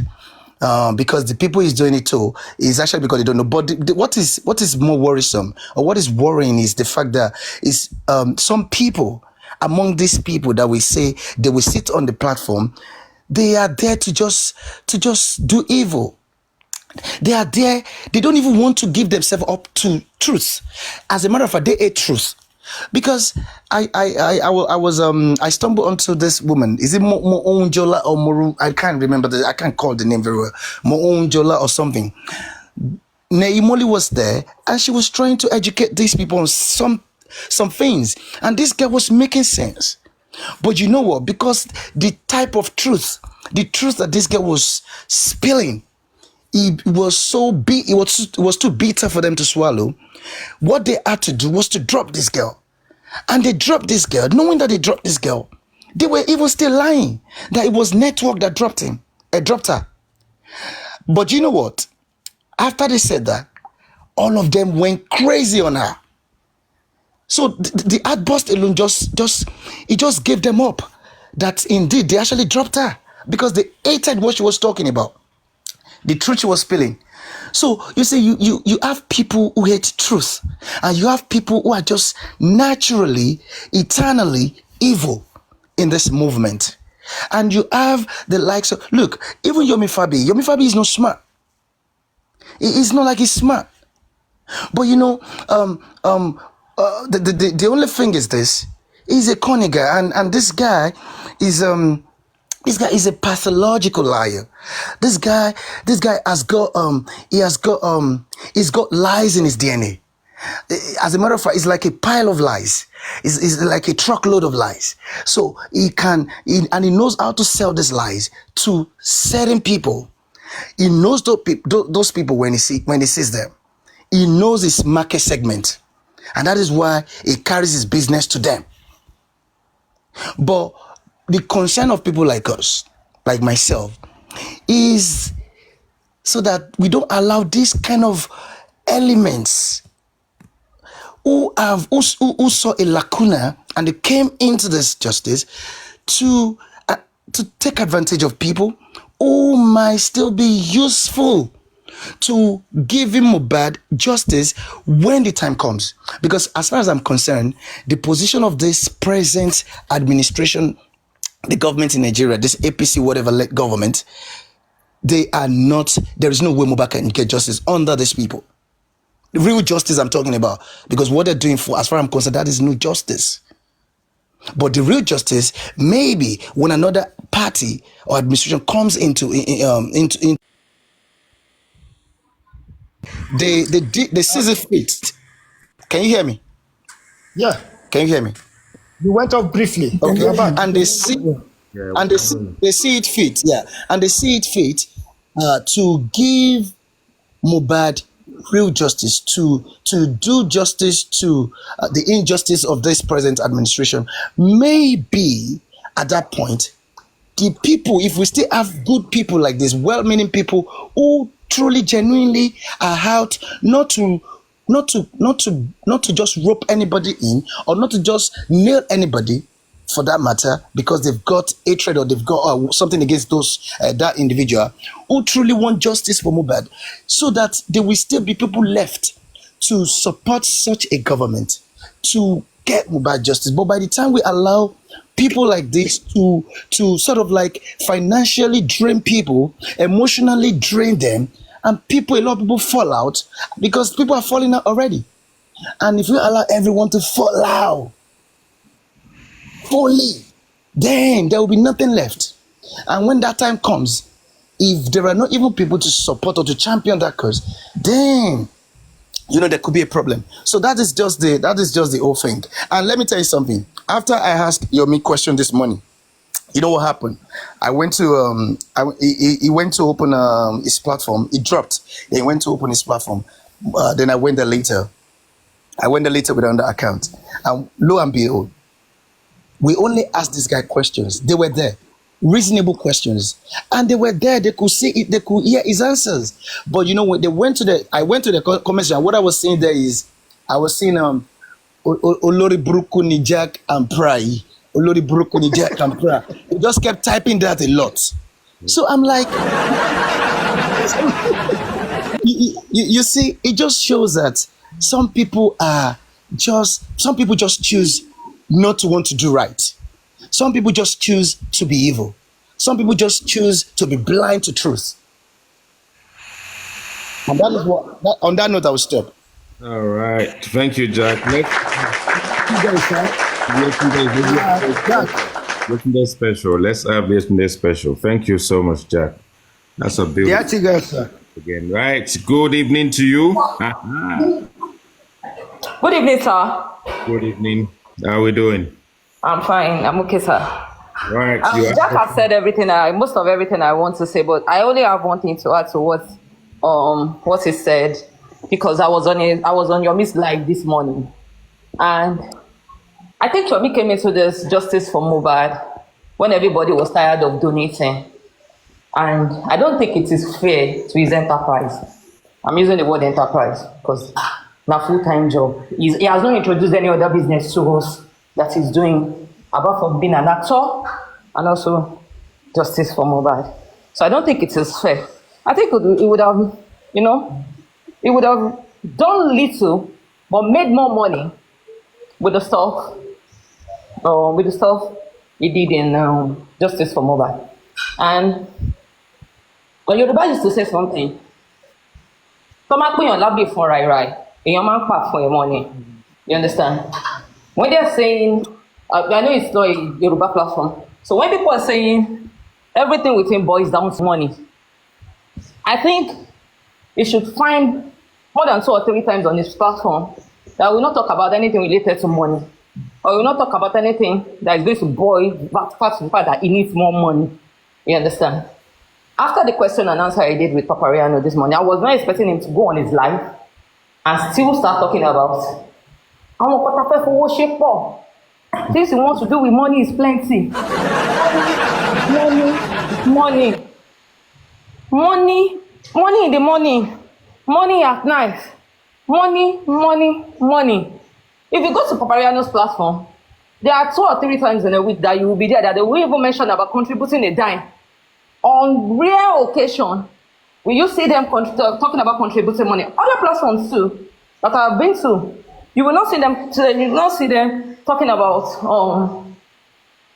the stuff they want to do with money, the things they want to do with money, how money is not enough, money. And I think people are tired of hearing about him talking about money. So let me end that. But let me now.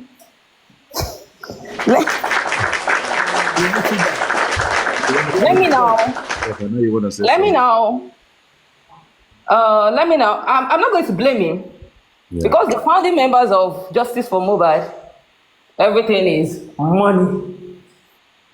We can't even make. How are we supposed to hold him by the neck when the founding members, if you hold them? Abi, he came into Justice for Mohbad when we were questioning how a long amount of money has been spent. No accountability whatsoever. Nothing. But that doesn't mean anybody has the right to question him, or anybody has the right to tell him what he does on his platform.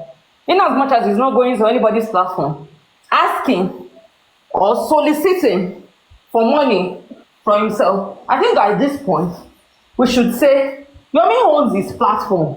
Whatever he chooses to do with his followers that I don't want to call names, whatever he chooses to do with them is none of anybody's goddamn business.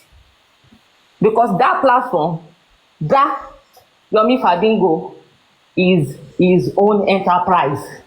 That platform is his own inheritance. So if you carry your 2 left leg or 3 left leg to his platform and you sit down there, know that anything you hear, if you are not okay with it, scroll and pass. As I was not okay with what I was hearing this morning, I scrolled and passed. You understand, sir?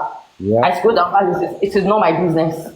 For me, I'm coming. It is not my business for me to. But people might have issues with it because I was there for more than 45 minutes. From beginning was money, to the end was money. What I did with money that people doesn't know. What I did with this. We still have a lot of stuff to know. We still have a lot of stuff to do. Now let me go back to the phone forensic. When he came out with the phone forensic stuff the day before yesterday, I said it at our child advocates page. I told her that this is not phone forensic. Phone forensic doesn't go this way. And he kept on saying it's on his platform. Let me put it like this. He kept on talking about it on his own platform. Whatever he chooses to do, and he get that. He kept on talking about the phone forensic that they did phone forensic. And when he brought out what they did on the phone forensic, my question is this: how is it related to what killed Mohbad? How? It's just more chaos upon chaos. That is what I saw. How is this related to what we are talking about? How is it related to what happened in the house? Why is the phone forensic done on King White's phone, not Bumi's phone, not Adura's phone, not on the 15 people that was in the house? You understand? Why is it that the only person that has beef with you, let me now put some quotes, that has beef with you, that is not on the platform, but that has beef with you about money? That was the only person's conversation you brought out. So everything boils down to money. It's an enterprise. It's his business. Apart from being an actor, that's the other job he does. So let's leave him. Hold on, Ricardo. I just want to conclude. Hold on. You see, when you get a point, and the pointer is always money. When your mate landed on a black app, he landed on money. I still maintain my position that if he's indeed an activist and is present on TikTok, if it's not money, his presence should be all over the place, whether it's Facebook, whether it's Instagram, everywhere. But, he landed on this money. It was convenient for him. He now doesn't have anything at all to make progress in his life, no ambition, nothing whatsoever.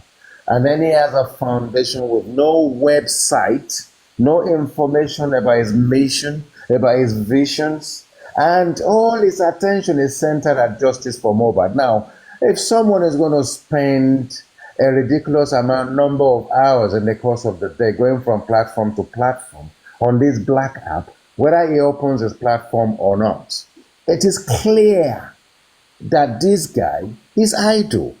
He's lazy. And I feel sorry for his son that he has to look after. I feel sorry for that son that he doesn't have time for. Now you've taken the custody of a child that you're dragging from pillar to post. And whilst you are in Lagos, you're saying all this nonsense about, we'll be done soon. This place is not habitable. Look, there's no net on the window. We are sleeping on the mattress. You are jeopardizing the life of your son. For what, Yomi? Are you going to tell me in 24 hours you have 4 hours for your own son? Omar Sheo. The ethic You see, let's Prof. No. Hold on, Ricardo, Prince. We don't do it that way. Prof. 07, please take the mic. We'll come back to you. I'll come back to you thereafter. Prof. 07, let's hear from you, please. Yeah, thank you very much for the opportunity. I just want to have a little bit engagement with Jack. I hope that's okay by you. I think That is fine. But before you do so, Ricardo, okay, give it a quick one, Ricardo. Ricardo, give it a quick one before we open the floor to Jack and 007. All right, Okay, sir. go. What I wanted to say is about what Jack said the last time, that we need true justice for Mobad. Sir, I will be very happy if we at this platform can make it mandatory to educate people, like I said earlier on, to educate people. But remember, we're doing What, it as we go along, though. We're doing it as we yeah, go along. what, People will you listen, see, but we can't force them to take anything away from here. It's up to them. exactly. Yeah, I know. But what do people understand by justice for Mobad? Many people don't understand this. Well, Many people believe that this justice for Mobad means Wumi by No. Mobad. Let's take That it. is what they Let's believe. take it this way. Sir, Let's take it this way. You say, I get, hold on. I get very topical. And I tell you what, some topics I've done. The first topic that actually got people's tongue wagging was when I did one on Kunle's platform, and I decided to cover the items of widow victimization. And I love the fact that people fought about it. And what are you talking about? You're on Wumi's. Then I opened my platform a few days later. Okay, let's talk about widow victimization. And I think that, look, if Supreme and Yomi Saga, if Olori Ebi's platform, Paparano's platform, and Pomfis platform doesn't actually tell you that people come to life for different reasons and people have to make a living. Yeah. Let's agree that we all came here to find out what by Mobad. Opinions will be divided and there's nothing we can do about it. But yeah, but people have the right. Hold on, let me finish. You will carry on. People have the right to make a living out of justice for Mobad because lawyers make a living. The magistrate will make a living. DPP and all their supervisors will make a living. And people who open their platform and sit down there on hours are not only going to entertain you, they're also going to allow you to vent. So they should make a living. And there's nothing we can do about it. Exactly. Carry on. So, like I said, many people don't understand this. And then what really happened was that a day after, when Mubad was about to be buried, videos were posted where we saw Sam Larry victimizing this poor boy. No. Ricardo, I really have to stop you there. We're not going to get anywhere. We're not going back. You've submitted. So you need to mute yourself now. Jack and Prof 07, let's have you. Let's keep that brief because I still want Bossman to speak. So it's gonna be make it brief with Jack because I really need Bossman to speak. Thank you. Thank you very much, Jack. I hope you're there. Yeah, I am here. Okay, thank you very much. Your last submission, I heard you say that as long as this government is in power, that Mobad cannot get justice, and it cannot get true justice, right? I think I heard you right. Yeah, 100%. Okay, please, can you tell me why you think so? Why you think this government cannot allow Mobad to get justice? Okay. Why I said this is not a rocket science to actually know the meaning of this because everything that has been done in this just in this homicide case has been nothing but a joke. Has been nothing but a joke, in the sense that if you look at everything from day one, go, for instance, just go by when they exhumed Mubad's body. What did we have? Coroner process. I won't be one of the people that will be saying coroner inquest because the process is not just about inquest. it is a process. The process of a coroner involves 3 phases. First phase is for the coroner to make a determination as to whether or not the cause of Mohbad's death. Can you hear me? Hold on, Jack. Can I interject you a bit? Can you hear me? No, let me. You're asking me a question. So if I need to, before No, you you interject, said let me just something make that I a. think Let me just is probably. wrong. You said something that I think is wrong, and I want us to get it true. Right. Okay, thank you Speak to for that. that opportunity. You said when Mohbad was exhumed that the next day was Corona. I think that was not right.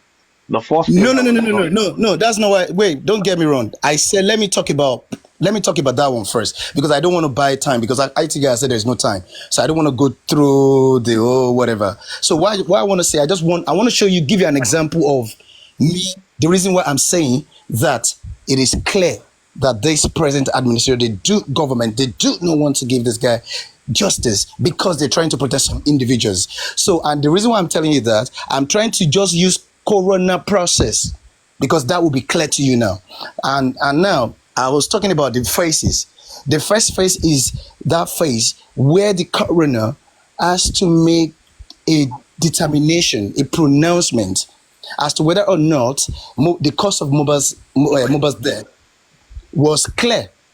If it was clear, the job of a coroner ends there. And for coroner to say that the cause of Mohbad's death was clear or not, he has to be speaking based on the report of the investigation of the police, the preliminary investigation of the police. And when he's speaking from that point, he's going to be saying, due to X, Y, Z, the cause of Mohbad's death is clear or is not clear. If it is clear, his job ends there. Everything ends there. The job of the coroner ends there. He issue they issue a death certificate to the registrar.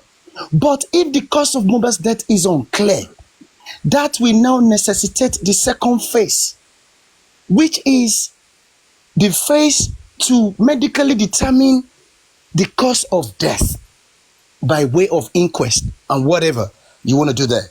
So now, bear in mind, these phases that I've mentioned, you cannot jump any of them, and you must conclude each of them before you can move to the next phase. Because once you conclude a phase, if it is not necessary for the second phase to come in, it will never come in. So now, don't forget, the second phase will be necessary if the cause of death is unclear due to X, Y, Z, whatever you want to give as reason. Now, if medically they still cannot establish the cause of death of Mohbad, that will now necessitate the last phase, which is inquest. But they must conclude the second phase and say that medically the cause of Mohbad's death it can be determined, and this is the cause of death. But if they're not able to, no, I'm coming. If they're not able to, then that will necessitate the last phase, which is inquest. But you cannot bring anyone into. You can't intertwine them.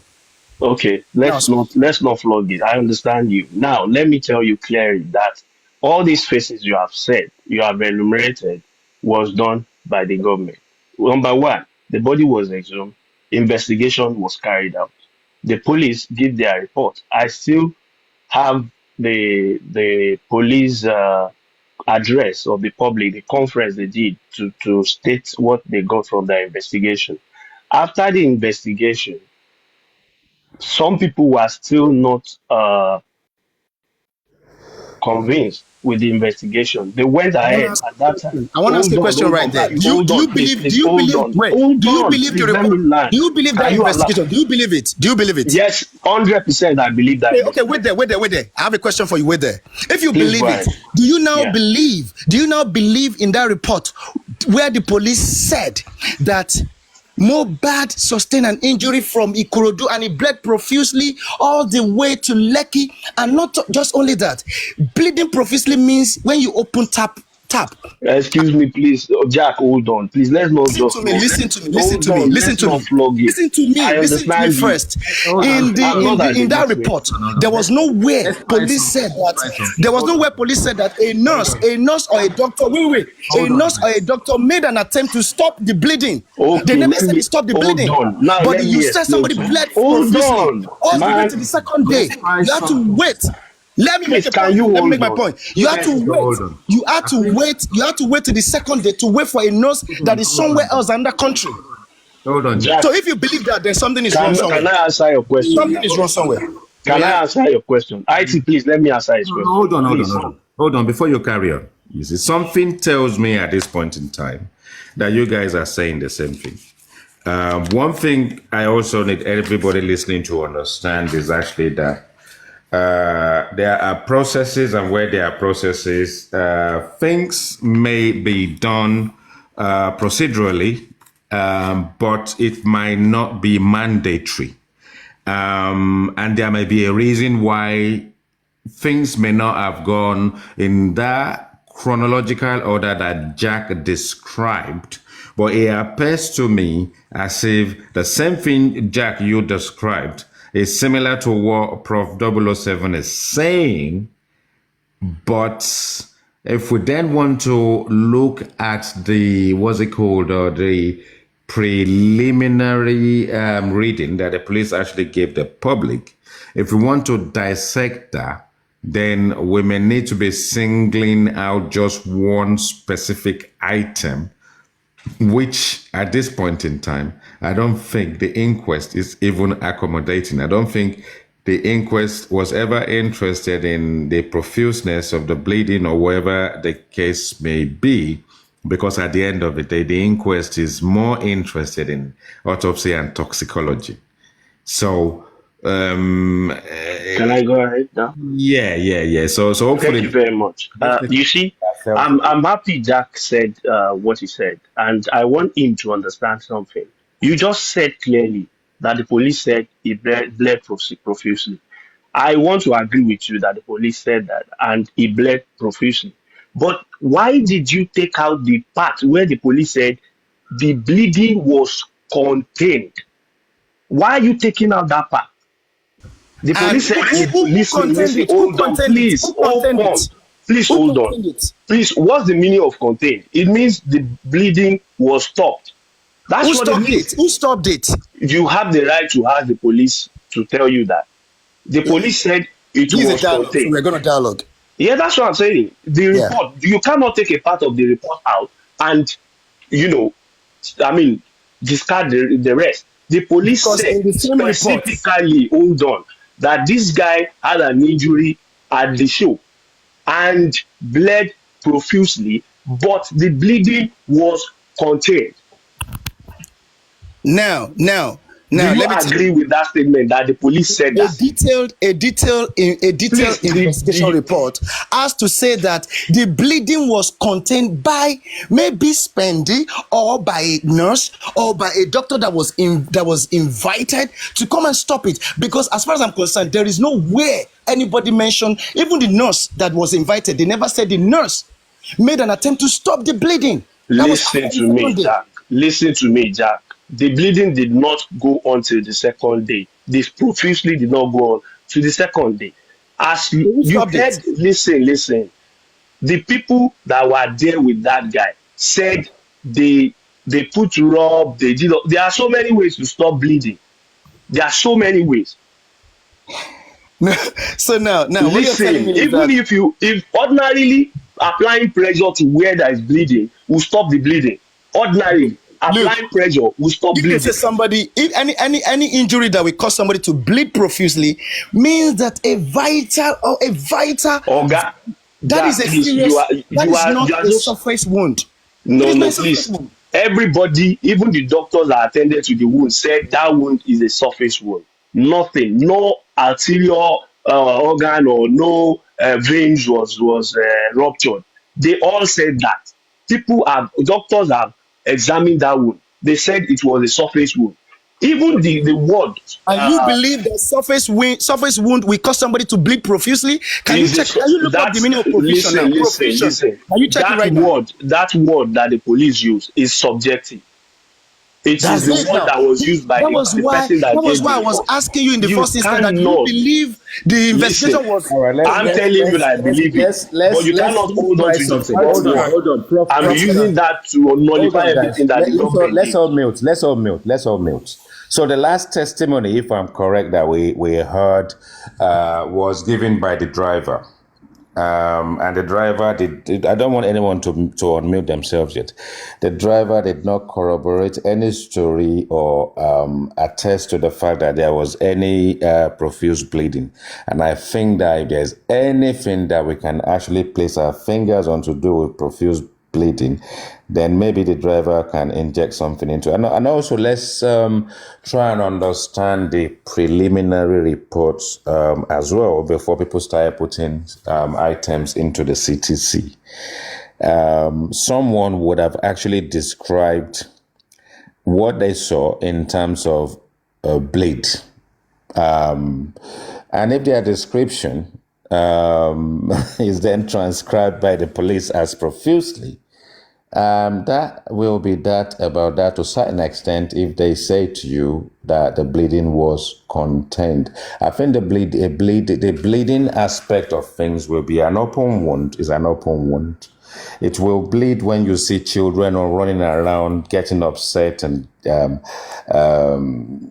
can I even put excited about I'm bleeding, and then yes, I can see you bleeding. And then, yes, I'll probably put a bit of spirit on it as we do in Nigeria. I mean, we've all seen profuse bleeding in Nigeria to a point that you will think that person is going to die in 5 minutes. Why? Because there's blood all over him. It's because it has not been contained. Now, maybe it's somewhere around your wrist. It hasn't hit your vein. Maybe it's just your palm.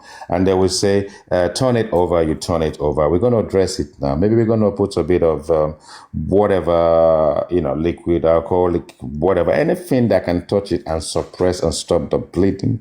That means you are trying to contain it. Now, at that point in time, you can put all sort of, dressing. Even before the dressing, you can put all sort of medication on it and all that. And then you can see that the bleeding is actually stopped. An excited child is now beginning to think, oh, I'm not going to bleed to death or whatever. And then they will then either put a plaster on it or wrap a bandage around the wound and all that kind of stuff. So in English, really, you've contained it.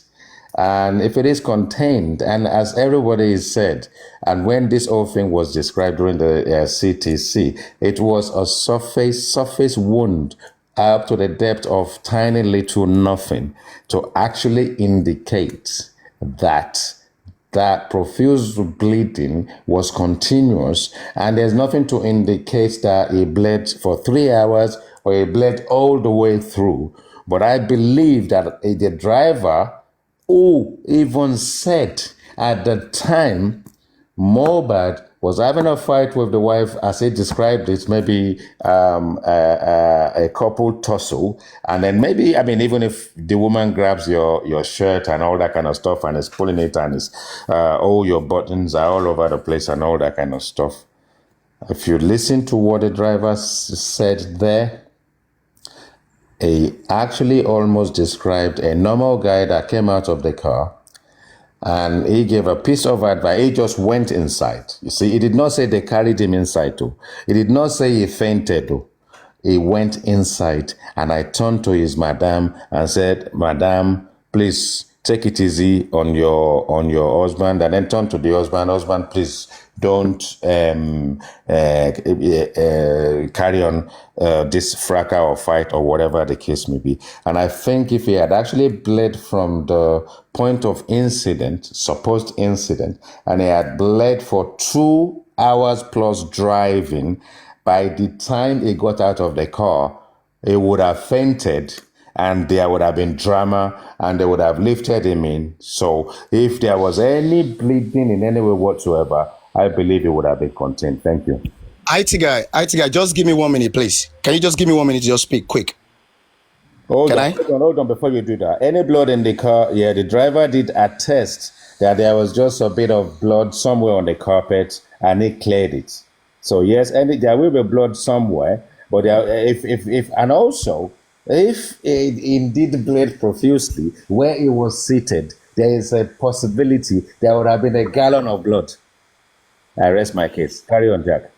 All right, thank you very much, IT guy. I really appreciate the time you're giving me. Yeah, now, look, IT guy, the reason why I say, and I'm gonna say it any day, anytime, Nigerian police never carried out any freaking investigation. What these people did was to just arrange some, just told those people to arrange some syringes and whatever. And let me tell you, the reason why that story in that investigation will not add up is very simple. It is simple because there was profusion of blood, but that the profusion of blood did not happen at the show or in the car. You're right. Mohbad got home safely. He got home cool. It was good. But the provision of blood happened right in that house. And they are doing everything possible to take away that freaking show that happened in that house. It was in that house. I don't care whoever did it. I'm not saying Wumi. I'm not saying Adura or anybody. But somebody did that thing to that guy in the house. And because they're trying so hard to take away that fight, to take away that homicide away from that house, is the reason why they failed. Why the freaking investigation will never add up. No matter how hard you try to make sense of it, it will never make Ricardo, sense. allow him. It will never make sense. He's not making sense. Ricardo, I will allow you to come in right after Jack. Please allow him. Let me finish. Please. They didn't do nothing. They didn't do jack. They just came up with all of this nonsense See, I'm still stories. engaging him. Nonsense story. They just came up with it. And that is why the report will not add up. And that is why the coroner jumped the first phase of the coroner process, because he or she knows that at that point he or she will be speaking based on the report of the investigation of the police. And because it will not make sense to the public, so they cannot go into the and say, based on XYZ, the cause of death of Mohbad is unclear, or the cause of death of Mohbad is clear. As far as I'm concerned, I will never be biased, and I will always say what I know as truth. And there is nothing anybody can do to buy me or to make me. I won't lick anybody's asses. I don't care who you are. I don't care what you've got. I'm just gonna say the truth the way it is. If it hurts, it hurts. If I'm saying about Baba, if it hurts them, it hurts them. I don't care. That's the truth. For as long as I know it's the truth, posterity will judge me. So I'm not gonna be calling is it Ajalobo for people. I'm never gonna be calling a dog a cat. I won't do that. I rest. Thank you, Jack. Thank you. You see, I think, let me just put it out. Let me just say this. Go on. The police came out with their report. Preliminary report. I said they interrogated or interviewed about 25 people, and they named each and every person that was interviewed. They said they went to Kuramed, they went to Perez, they did everything. They interviewed the driver, everybody that was involved in this case. And for Jack to come to TikTok and say the police never did any investigation whatsoever, and they just arrange something and all that. How do you come out to say that? And with your full chest, you are saying the bleeding that the police said happened from the show, that every testimony attests to the fact that it happened from the show and was curtailed. You are saying that bleeding happened in the house, and you have no evidence to buttress that, and you are here telling us that you are not biased. I put it to you, Jack, you are biased, and you have a premeditated belief that someone somewhere did something, and you cannot back it up with evidence, but you come here all the time and say these things. How do you do that and still sleep at night? Come on, bro. Yes, 007. I don't want anyone to unmute themselves. You see, everyone listening, you need to be extremely careful and follow what we're saying. And I think sometimes people just join the show and then they listen to what someone is saying and then they just drop off and go somewhere. Now, Jack has voiced out his own opinion. I went alongside him for us to try and guide ourselves about the profuseness and of the bleeding and all the aspect of someone bled profusely from the show, home, or wherever the case may be, or even bled for 3 days. So now my position, I made it clear. Jack's position, he made it clear. And what Jack is actually asserted is actually that something in the guys or what caused the profuse bleeding happened when they got into the house. So we're looking at a margin of someone who may have bled from the show home, but Jack is saying his own understanding is actually that the bleeding started inside the house. That's after they've got to the show. Again, don't forget, it's Jack's opinion, but we're gonna stop that there for now and have a. But there is no evidence to back that up. Yeah, let's get some coffee and tea. You see, sometimes what happens is it's not every time. Hello. Hold on, before you Okay. go, you can't interject straight away. Now, so because you see, one thing we always do on this platform is we need to take a break, and that break doesn't mean that we're playing music or anything else. It just means we're doing a recap, and when we're doing a recap, it can just be 5 minutes, it can be someone's submission, it can be the entire show and all that kind of stuff. So what we're saying at this point in time is Jack is leading us in a direction, not a different direction. He said that is what he's always asserted. So between the show and the house, 48 hours or 72 hours or whenever before the nurse arrived, there was a bleeding that can be constituted or classed as that happened profusely. But what Jack is saying is that if we pay attention, you realize that the bleeding started inside the house, which means they got to the house, they got out of the vehicle, something happened inside the house, and they bled profusely. Jack's opinion. Where is Bossman? I need Bossman. It is Jack's opinion. We're going to come back to it. Bossman, okay. Desire God's gift. Yeah. Okay. Let's have a go. Hello, House. Yeah. Good afternoon, everyone. Good afternoon. You were talking. I'm actually here because of what I heard Jack say. Like, Jack, if you know so much, were you in the house with them? That's my first question. Because, like, if you knew the thing happened in the house, this is just a repetition of what we've been hearing for the past going to 2 years now. Oh, maybe Jack is going to come to tell us that it was the rail that caused him to bleed profusely at home, or it was somebody that maybe somebody used knife on him or anything. There's nothing new. Let me ask you very There is nothing new on all those ones. Don't worry, you guys should give us something new. Tell us something new that is going to allow me to finish. Tell us something new that's going to convince us. That's going to convince the whole world that somebody. If the people did not believe on what the nurse said, you did not believe in what 15 people in that house have said, then tell us something new. Yes, you guys are just doing it to constitute nuisance on TikTok. Hold on, let's be specific. You're making TikTok toxic. Hold on. Nobody's fighting you. This is the reason why some people No, I'm not going to hold on. Just when you were ranting, don't go that direction. If I go there with you, I'm going to decimate you. Hold on. Let everybody mute themselves. You guys are just making social network. You're making social network. You're making it toxic. There is nothing new. You are not the only one that can speak, but sometimes you need to learn to listen. And I really want to listen to you, but you also need to slow down.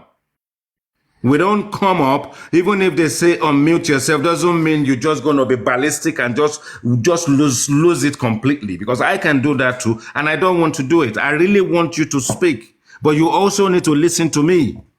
I'm not fighting you, and I'm not protecting or defending anybody. And you cannot come to this platform and kind of come with as passion to say, all of you. Who is all of you? You came because of Jack. So let's address the situation. Don't come and generalize here and actually disrespect everybody here by saying, all of you. It is a platform. We've had a wonderful number of hours already. I'm giving my time. I am not making money sitting here. I also want answers. I also want to engage. but I want us to be civil to ourselves.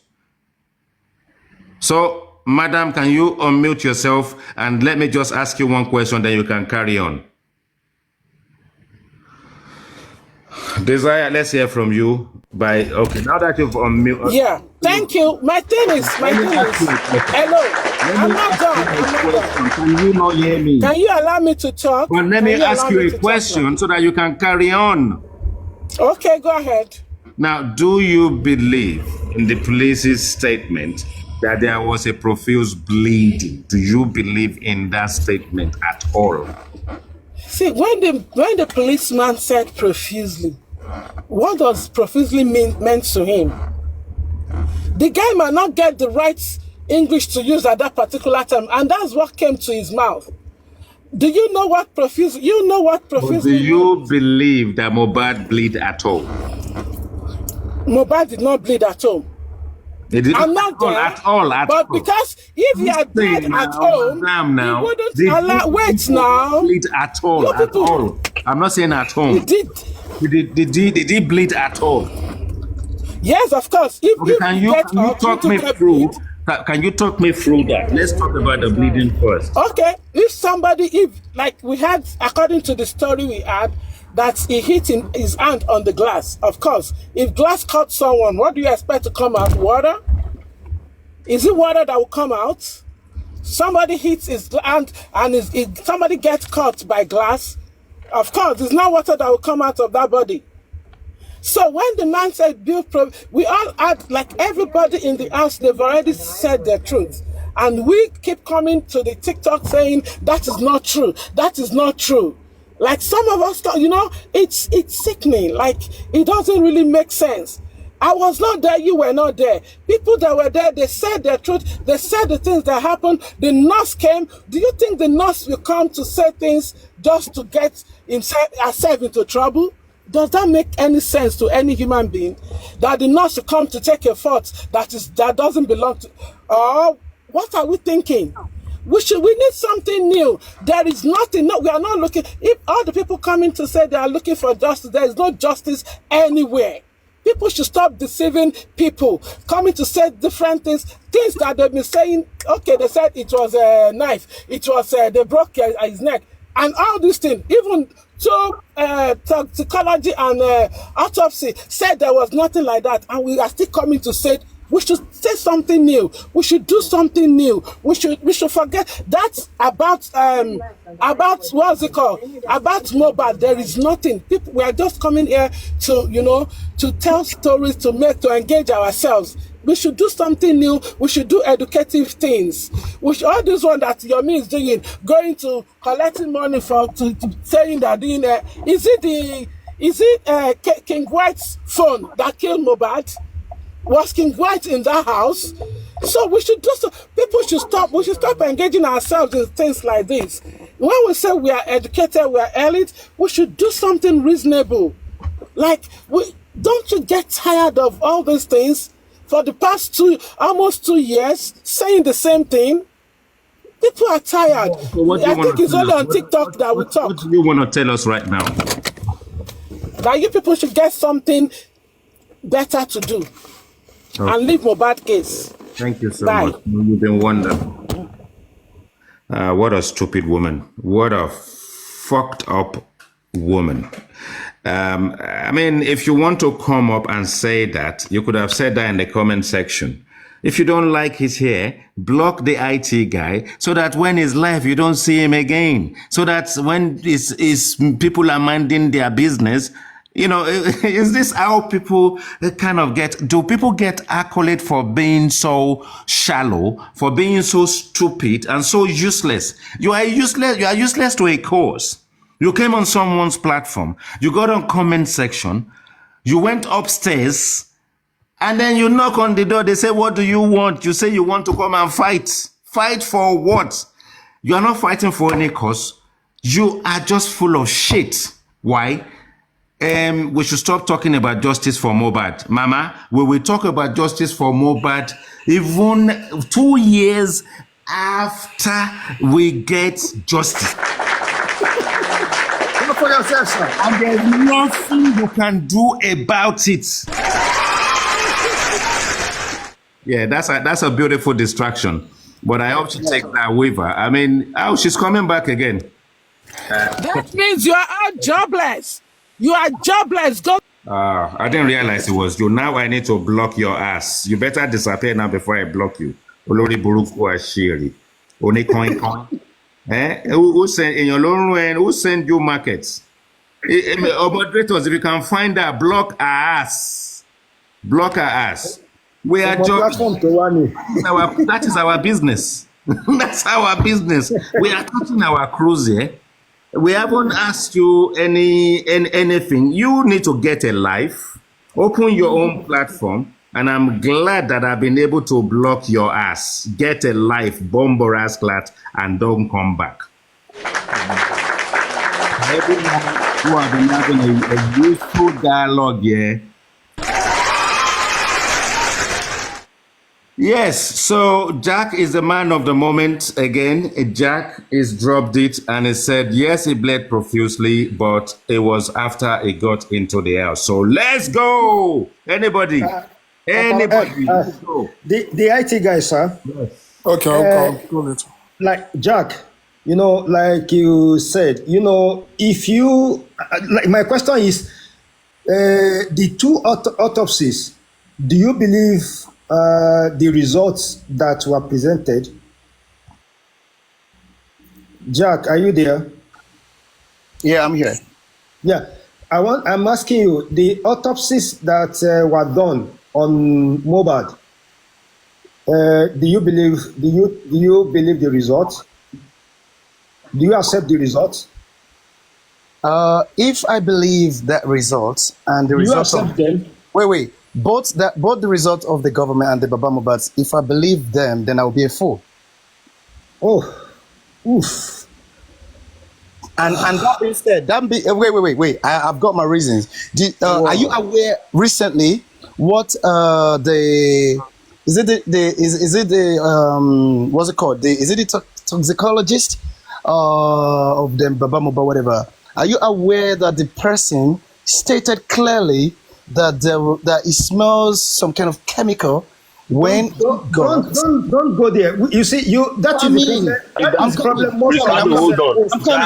I'm coming. Hold on, Ricardo. Because the reason why, look, I need to let you understand something. Ricardo, You have a corrupt. IT guy, I'm going to have to speak later, please. You have a corrupt government that can go any length to protect any corrupt individual who is whining and dining with them, and they will do anything just to protect them. Can I ask you a question, please? So don't rule that out. On what you just said, can I ask you? Go ahead. You just said you believe that the pathologist said when he entered the morgue, he smelled organophosphate. You just said that, but you don't believe his report. Right? Listen to me. Listen to me clearly. Listen to me clearly. Listen to me. Let me talk. Let me land. I haven't said I believe that. I haven't said I believe that. You're not listening well. I only made a reference to that so that you know that all of these people, they are all crazy. Okay, let's hear you. I haven't made any reference with regard to what you're saying now. I've only said that.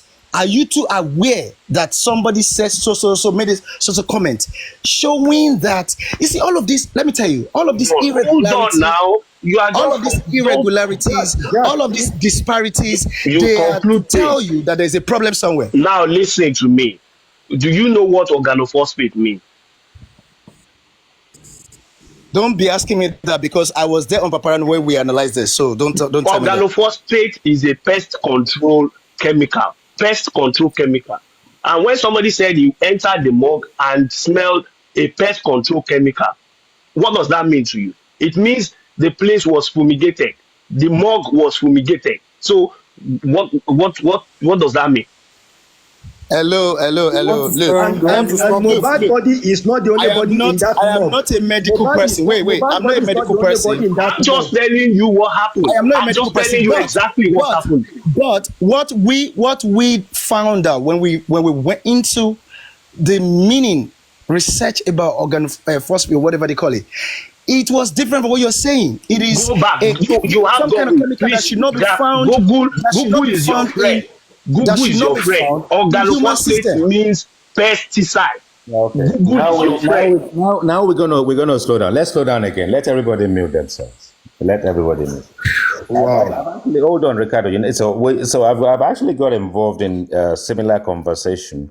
I don't know which platform it was and all that kind of stuff. We also got to a point where, unless you can prove to me that the morgue itself has got 24 hours generator that will run 365 days a year, there is a possibility that something may happen to the generator, and over a period of time, as you know, you need to keep this body at a certain temperature, and there may be a need for them to maybe keep flies away, maybe keep maggots away, or whatever the case. And the introduction of an insecticide, not even a pesticide, so let's even say pesticide, may have actually come to play. Now, let's not take anything for granted. When the gentleman walked through the morgue, he walked through the door, he smelled what he actually described as organophosphate. He smelled.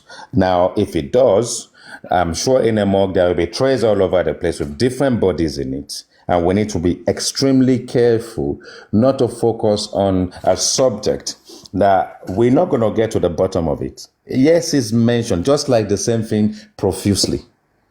So there is a number of assertions, a number of items that people capitalize on. And the moment you capitalize on such, we're going to end up deviating to a point of no return. None of us is actually sort of like, how can I put it, empowered to convince anybody here. We're all going to Google it, and Google will be our friend.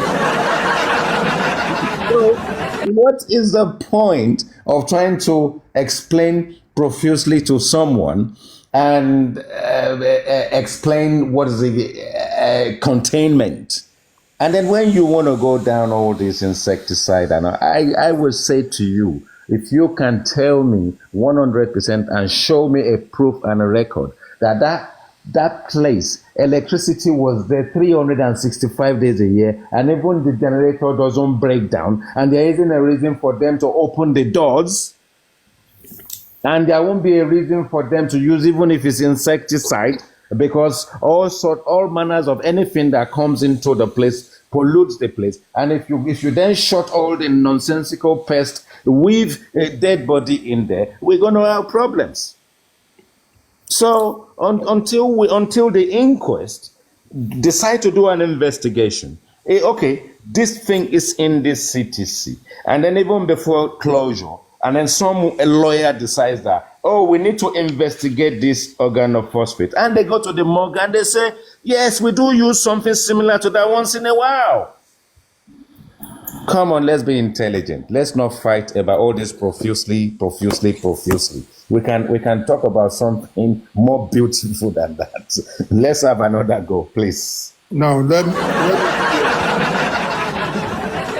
think that's it, guy. You've actually, most of the things you've said have actually sort of settled all of some of these arguments been going back and forth. Alafa, can you please mute? Don't worry, I'll deal with that. I mean, you said something when you first made your submission, that the word profusely may have been used by one of those or two of those who the police spoke to. They spoke to 26 people, and people keep forgetting. They keep saying profusely. The police were not there.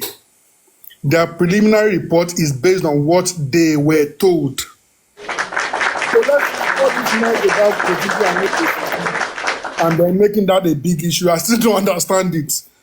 The way it works is, when things like that happen, police will do a preliminary report. The case goes to the coroner. The first PRO, if you all remember, Something Muiwa, when he was called by Berekete, he said it clearly. When the state takes over, which the coroner inquest is the state thing, When the state takes over, police would unsolve the case until the inquest comes out with a report. Meaning, it is the inquest that will determine if a crime was committed, how this person died, blah, blah, blah. He said it on TV for everybody to hear. When you keep coming, I don't know why we keep going back. Police did not do this, police did not do that. Police did not do. They are following a process. He already told you it is there. When the state takes over a matter like that, especially the inquest, the police will take a back seat. The inquest is there for anybody that has anything, that knows anything about the matter, to come and give evidence. There is nothing about stages. All these there's no phases in inquest. Inquest is find the cause of death, and first the person who died, the cause of death, how the death happened. They don't even investigate who killed the. What they want to find out is the cause of death. In that process, they will do autopsy. They will talk to people. They will invite people that they need to invite. Then they will come up with a report based on that. It is a simple process. There's nothing like phases. Oh, they didn't follow phase 1. They went to phase 2. It is an inquest. Once they take over the body, they start looking for how the person died. And one of it would be to do an inquest. If the case, I heard that if the inquest found that this is what killed the person, that is the end of the matter. Ignorance. If they were going to find out what killed them, if they knew what it was easy. If it was easy knowing what killed the person initially, he wouldn't go to inquest, coroner inquest. Once he gets to the coroner, it is the coroner's job to find out what killed that person, how that person died. And it is one single process. They will be asking people questions, be doing whatever they are doing. So let's know all these things and not just be arguing over an organophosphate. The person that came up with the word organophosphate did not say that is what killed him. He didn't even link it to what caused his death. So why are we now arguing over organophosphate and no organophosphate? The person who mentioned these are things that we keep dragging ourselves and keeping ourselves on the same spot.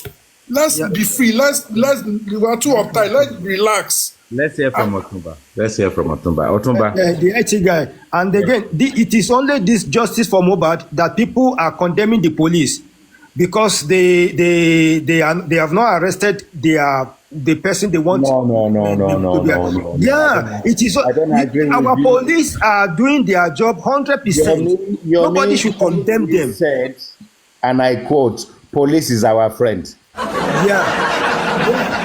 But they are doing their job. They are doing exactly very well. It is on this justice for Mohbad that they are condemning the police, that they are not doing anything. Ricardo Prince, we are not condemning the police. We have our concerns, and we have the right to actually speak our minds. If the police haven't been true to the course, and there has been failings, and the failings are clear to us, we have the right to speak about it. Thank you. Otumba, let's have you. Otumba. Pierce in the house. Otumba in the house. Let's give one for Otumba. Let's give another one to Pierce. Yeah, Otumba, let's have you. Yeah, thank you, IT guys. IT guys, I'm going to say I salute your courage. Thank you so much. Then I want to thank you for what you are doing. I am one of your critics before. I have bashed you, I have abused you, I have called you all sort of names before. And you never for one day come after me. I salute you for that. Thank you so much, Otumba. Yeah, I'm going to say the reason I was against you before. Because I say you sound and you speak like someone that is high intelligent. Thank you, sir. And more learned. So I always wonder why someone like IT guys in the midst of these people. Why someone like IT guys, they brought foolish and wrong narrative and someone like IT guy follow this a stupid narrative. Because I believe someone like you should be educate these people, and that is what you are doing right now, and I salute you.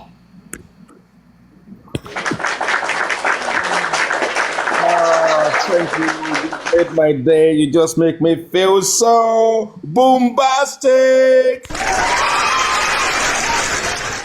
And someone like Jack too. Jack, I'm very sorry. I'm not coming after you. I'm not going to abuse you. But in any way, if you feel attacked, I'm sorry. Jack, I once heard you when one of your submission that Mohbad's neck was broken. Nobody say anything about it. The medical report didn't say anything about it. And I believe, Jack, you are in this movement from beginning. And I believe you should know better. Because we all saw Mohbad when they announced Mohbad's death. Mohbad is dead inside the car. And after we saw Mohbad inside an ambulance, Mohbad's neck was not broken as at that time. And at the inquest, the medical report let us know that Mohbad's neck was not broken. It was only bent to fit inside the small coffin they bought for Mohbad. But you always come on social media to shout, Mohbad's neck was broken. Mohbad's neck was broken. So I want you to know today, Mohbad's neck was never broken. It was only bent. Then another thing you talk about bleeding profusely. Sorry guys, sorry Otumba. Let's take it to 65K now. I'm doing quiz. You know what that means, please. Let's take this like to 65K. Please carry on, Otumba. Yeah, you said profusely. And Jack, I was surprised that something like that coming from your mouth. Because I still believe you are in this movement, this justice for Mohbad from beginning. More than 15 people that surround Mohbad, none of them ever came out that Mohbad bled profusely. Yes, there was a blood. Mohbad fought in that show with his friend, and Prado glass get broken in the process, and Mohbad get injured. Definitely, blood is going to come out. So if that is what you call profusely, I will agree with you. But no, that is not what you're calling profusely. You said there is something in that house, that the profusely it was in that house. What profusely are you talking about? When we all know the medical, everything, the eyewitness, let us know there is no other injury whatsoever in Mohbad's body except the one that is sustained in that show. They took Mohbad's body to 2 hospitals. They didn't see any injury. They didn't see anything where Mohbad was stabbed. 2 hospitals. Baba Mohbad even described where Mohbad sustained injury, which is the only injury Mohbad sustained before he was by. Everybody that saw Mohbad alive and after his death still says something about that injury. That was only injury he sustained. You said 3 people came out in the middle of the night. Jack, let's educate ourselves, or maybe you should educate yourself. Maybe you should go back to their CTC. Before this driver spoke about that 3 a.m., DJ Bami in the CTC already stated something like that. That they came out, they went to chemist. And when they got to the chemist, whoever they met at the chemist told them to go and bring Mohbad. But Mohbad refused. He refused to go. So why are you saying, oh, 3 a.m., they rush out? They didn't rush out. They came out to buy something to treat a Mohbad wound. That is it. And he even said it. Maybe he said he buy a paracetamol and rub. That is what he said in his CTC when Mohbad refused to go to the chemist. Because the chemist, they refused to come to Mohbad's house. They said they cannot come to that house to treat him. They should go and bring Mohbad. But when they went back home, Mohbad refused to go.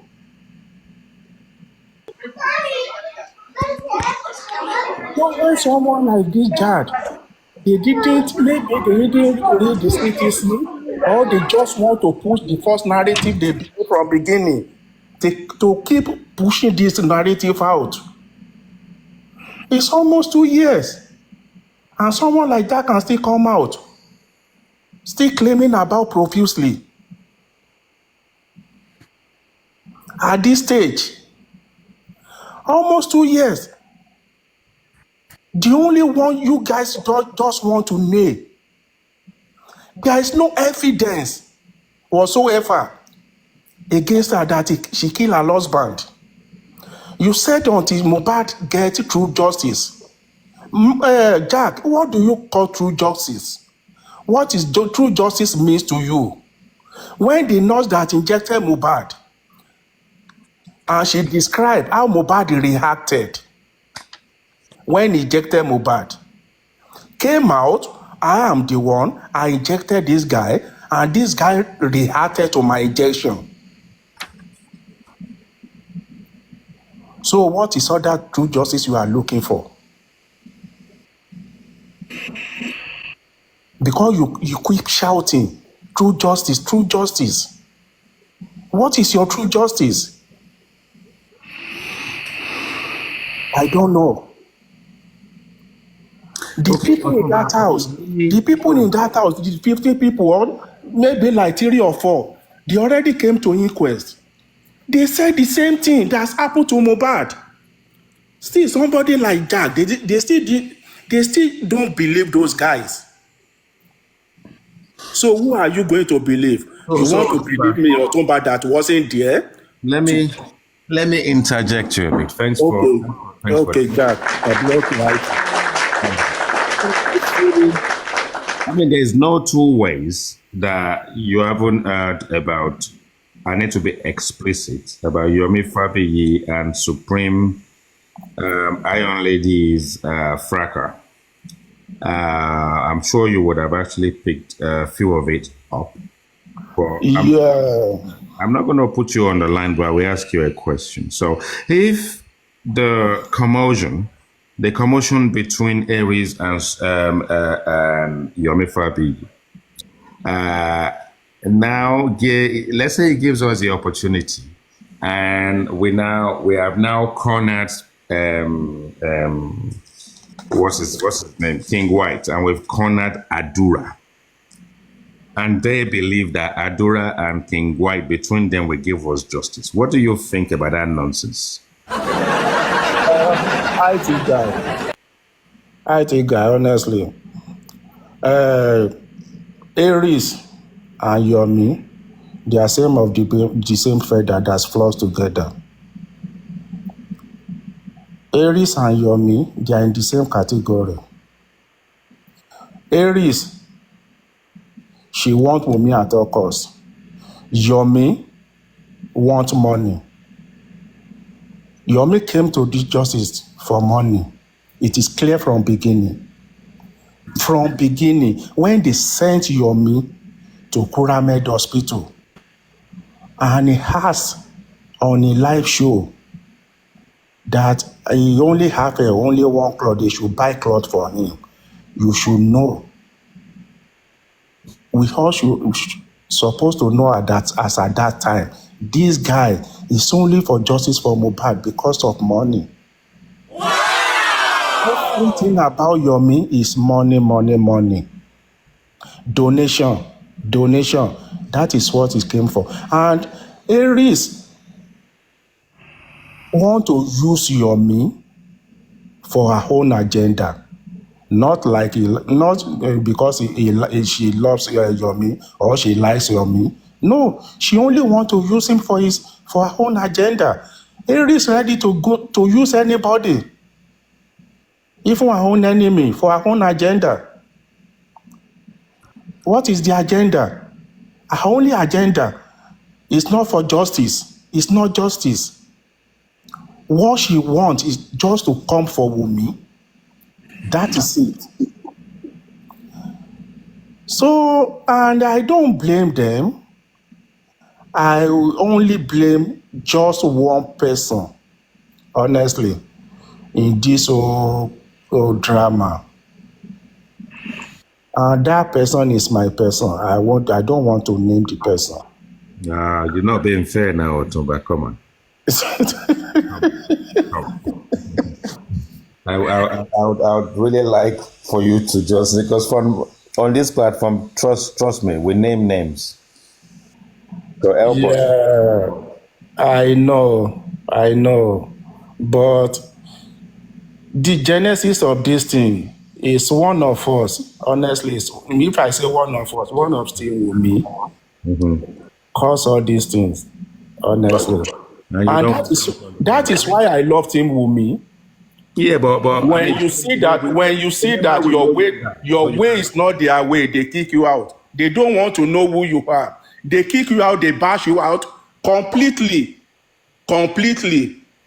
and they will never welcome you back. They will never welcome you back. That is what exactly that happened to Sam Jojo. At the other side, they are celebrating him. See Wunmi, they see something about him and they kick him out completely. Are you saying they can't? It's not about him, Wunmi. But Otumba, if Yomi is part of Team Wunmi, they'll have kick him away. Are you saying Team Wunmi will not have King White back? Never. They will not. I trust them. They will not. They will not. Okay. Team Wunmi in the house. The article across from us now. Okay, let's hold on, Jack. Let's Wunmi Oluwa. Thank you very much. Yeah. So I want to talk concerning the police area. Okay, go on. Now, we all remember why Prime Boy was the target, because he was the person that fought last with Mohbad, they claim. And they now give a period when you fight with somebody and the person sustained an injury, about a year or so. We all remember. Okay, now when Adura now gave the point that it wasn't Prime Boy that fought last with Mohbad, there was another person, why didn't they take action? Was I in the CTC? Hold on, escapade, hold on. Was I in the CTC or you had it on the street or in a beer parlor? No, they are you not aware that Mohbad said, Adura said that... where did he say it? Where did he fight in the house? Where did he say it? I think in the court. So in the CTC, for people who have digested it, anybody, did Adura ever mention? Even the driver, the latest interview with the driver at the Corona, he said they were fighting. Adura said the wife Mohbad and Wunmi fought in the house. Nowhere in the CTC, nowhere. There's nothing like that, Mr. Adam. Nothing like that. How about the driver? The testimony he gave in the court. Let's mute ourselves. Okay, carry on again. Carry on. Just carry on. The driver, the testimony he gave last in the court. he didn't say anything concerning the fight Wumi and Adura. Just Please, describe it. I'm just saying what I feel. I'm not saying that is how No, it no, is. not what you know. Olawumi, let me tell It's you fact. something about Is it? Is it? Can what it the be driver fact? said. He said they are arguing. Argument is argument. It is argument, not fight. Okay. No, Argument. Otumba, please let him carry on. Let him carry on. Okay, carry on. No, I'm done. I was just trying to chip in that Yeah. because if it is established that there was a fight Mm. when they got home, everybody was saying it. I don't know how true is it, but I No, was there's thinking, no, why there's are they not no. take? Why is the police not taking Listen, that action? at this point in time, let's get it straight. Yeah. Okay. So the first one is that there was a bit of commotion, a little bit of struggle between Mobad and Prime Boy. Okay, let's say he got angry. He cannot throw his punch. He hit the glass and he injured himself. That's one. Wumi Cynthia Adebanjo, as we all know, was having a bit of lover's tiff in the car with the husband. He locked his shirt at some point.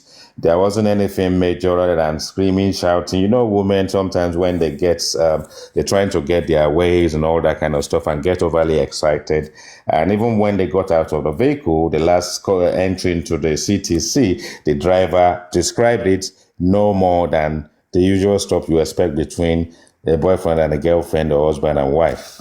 Now, the moment they went into that house, there isn't anything on the CTC about someone pushing someone down the stairs, a broken rail from someone jumping down the stairs. There isn't really anything. It was just subject to the figment of the public's imagination. That's what the public would like the case to be, to nail Adura or nail Wumi or nail anybody inside the house. But there isn't anything really concrete to corroborate that. But I will also remind you that on the street, in the beer parlors, in the bus stops, anywhere where people are idle, we are all making things up. Thank you. Thank you very much.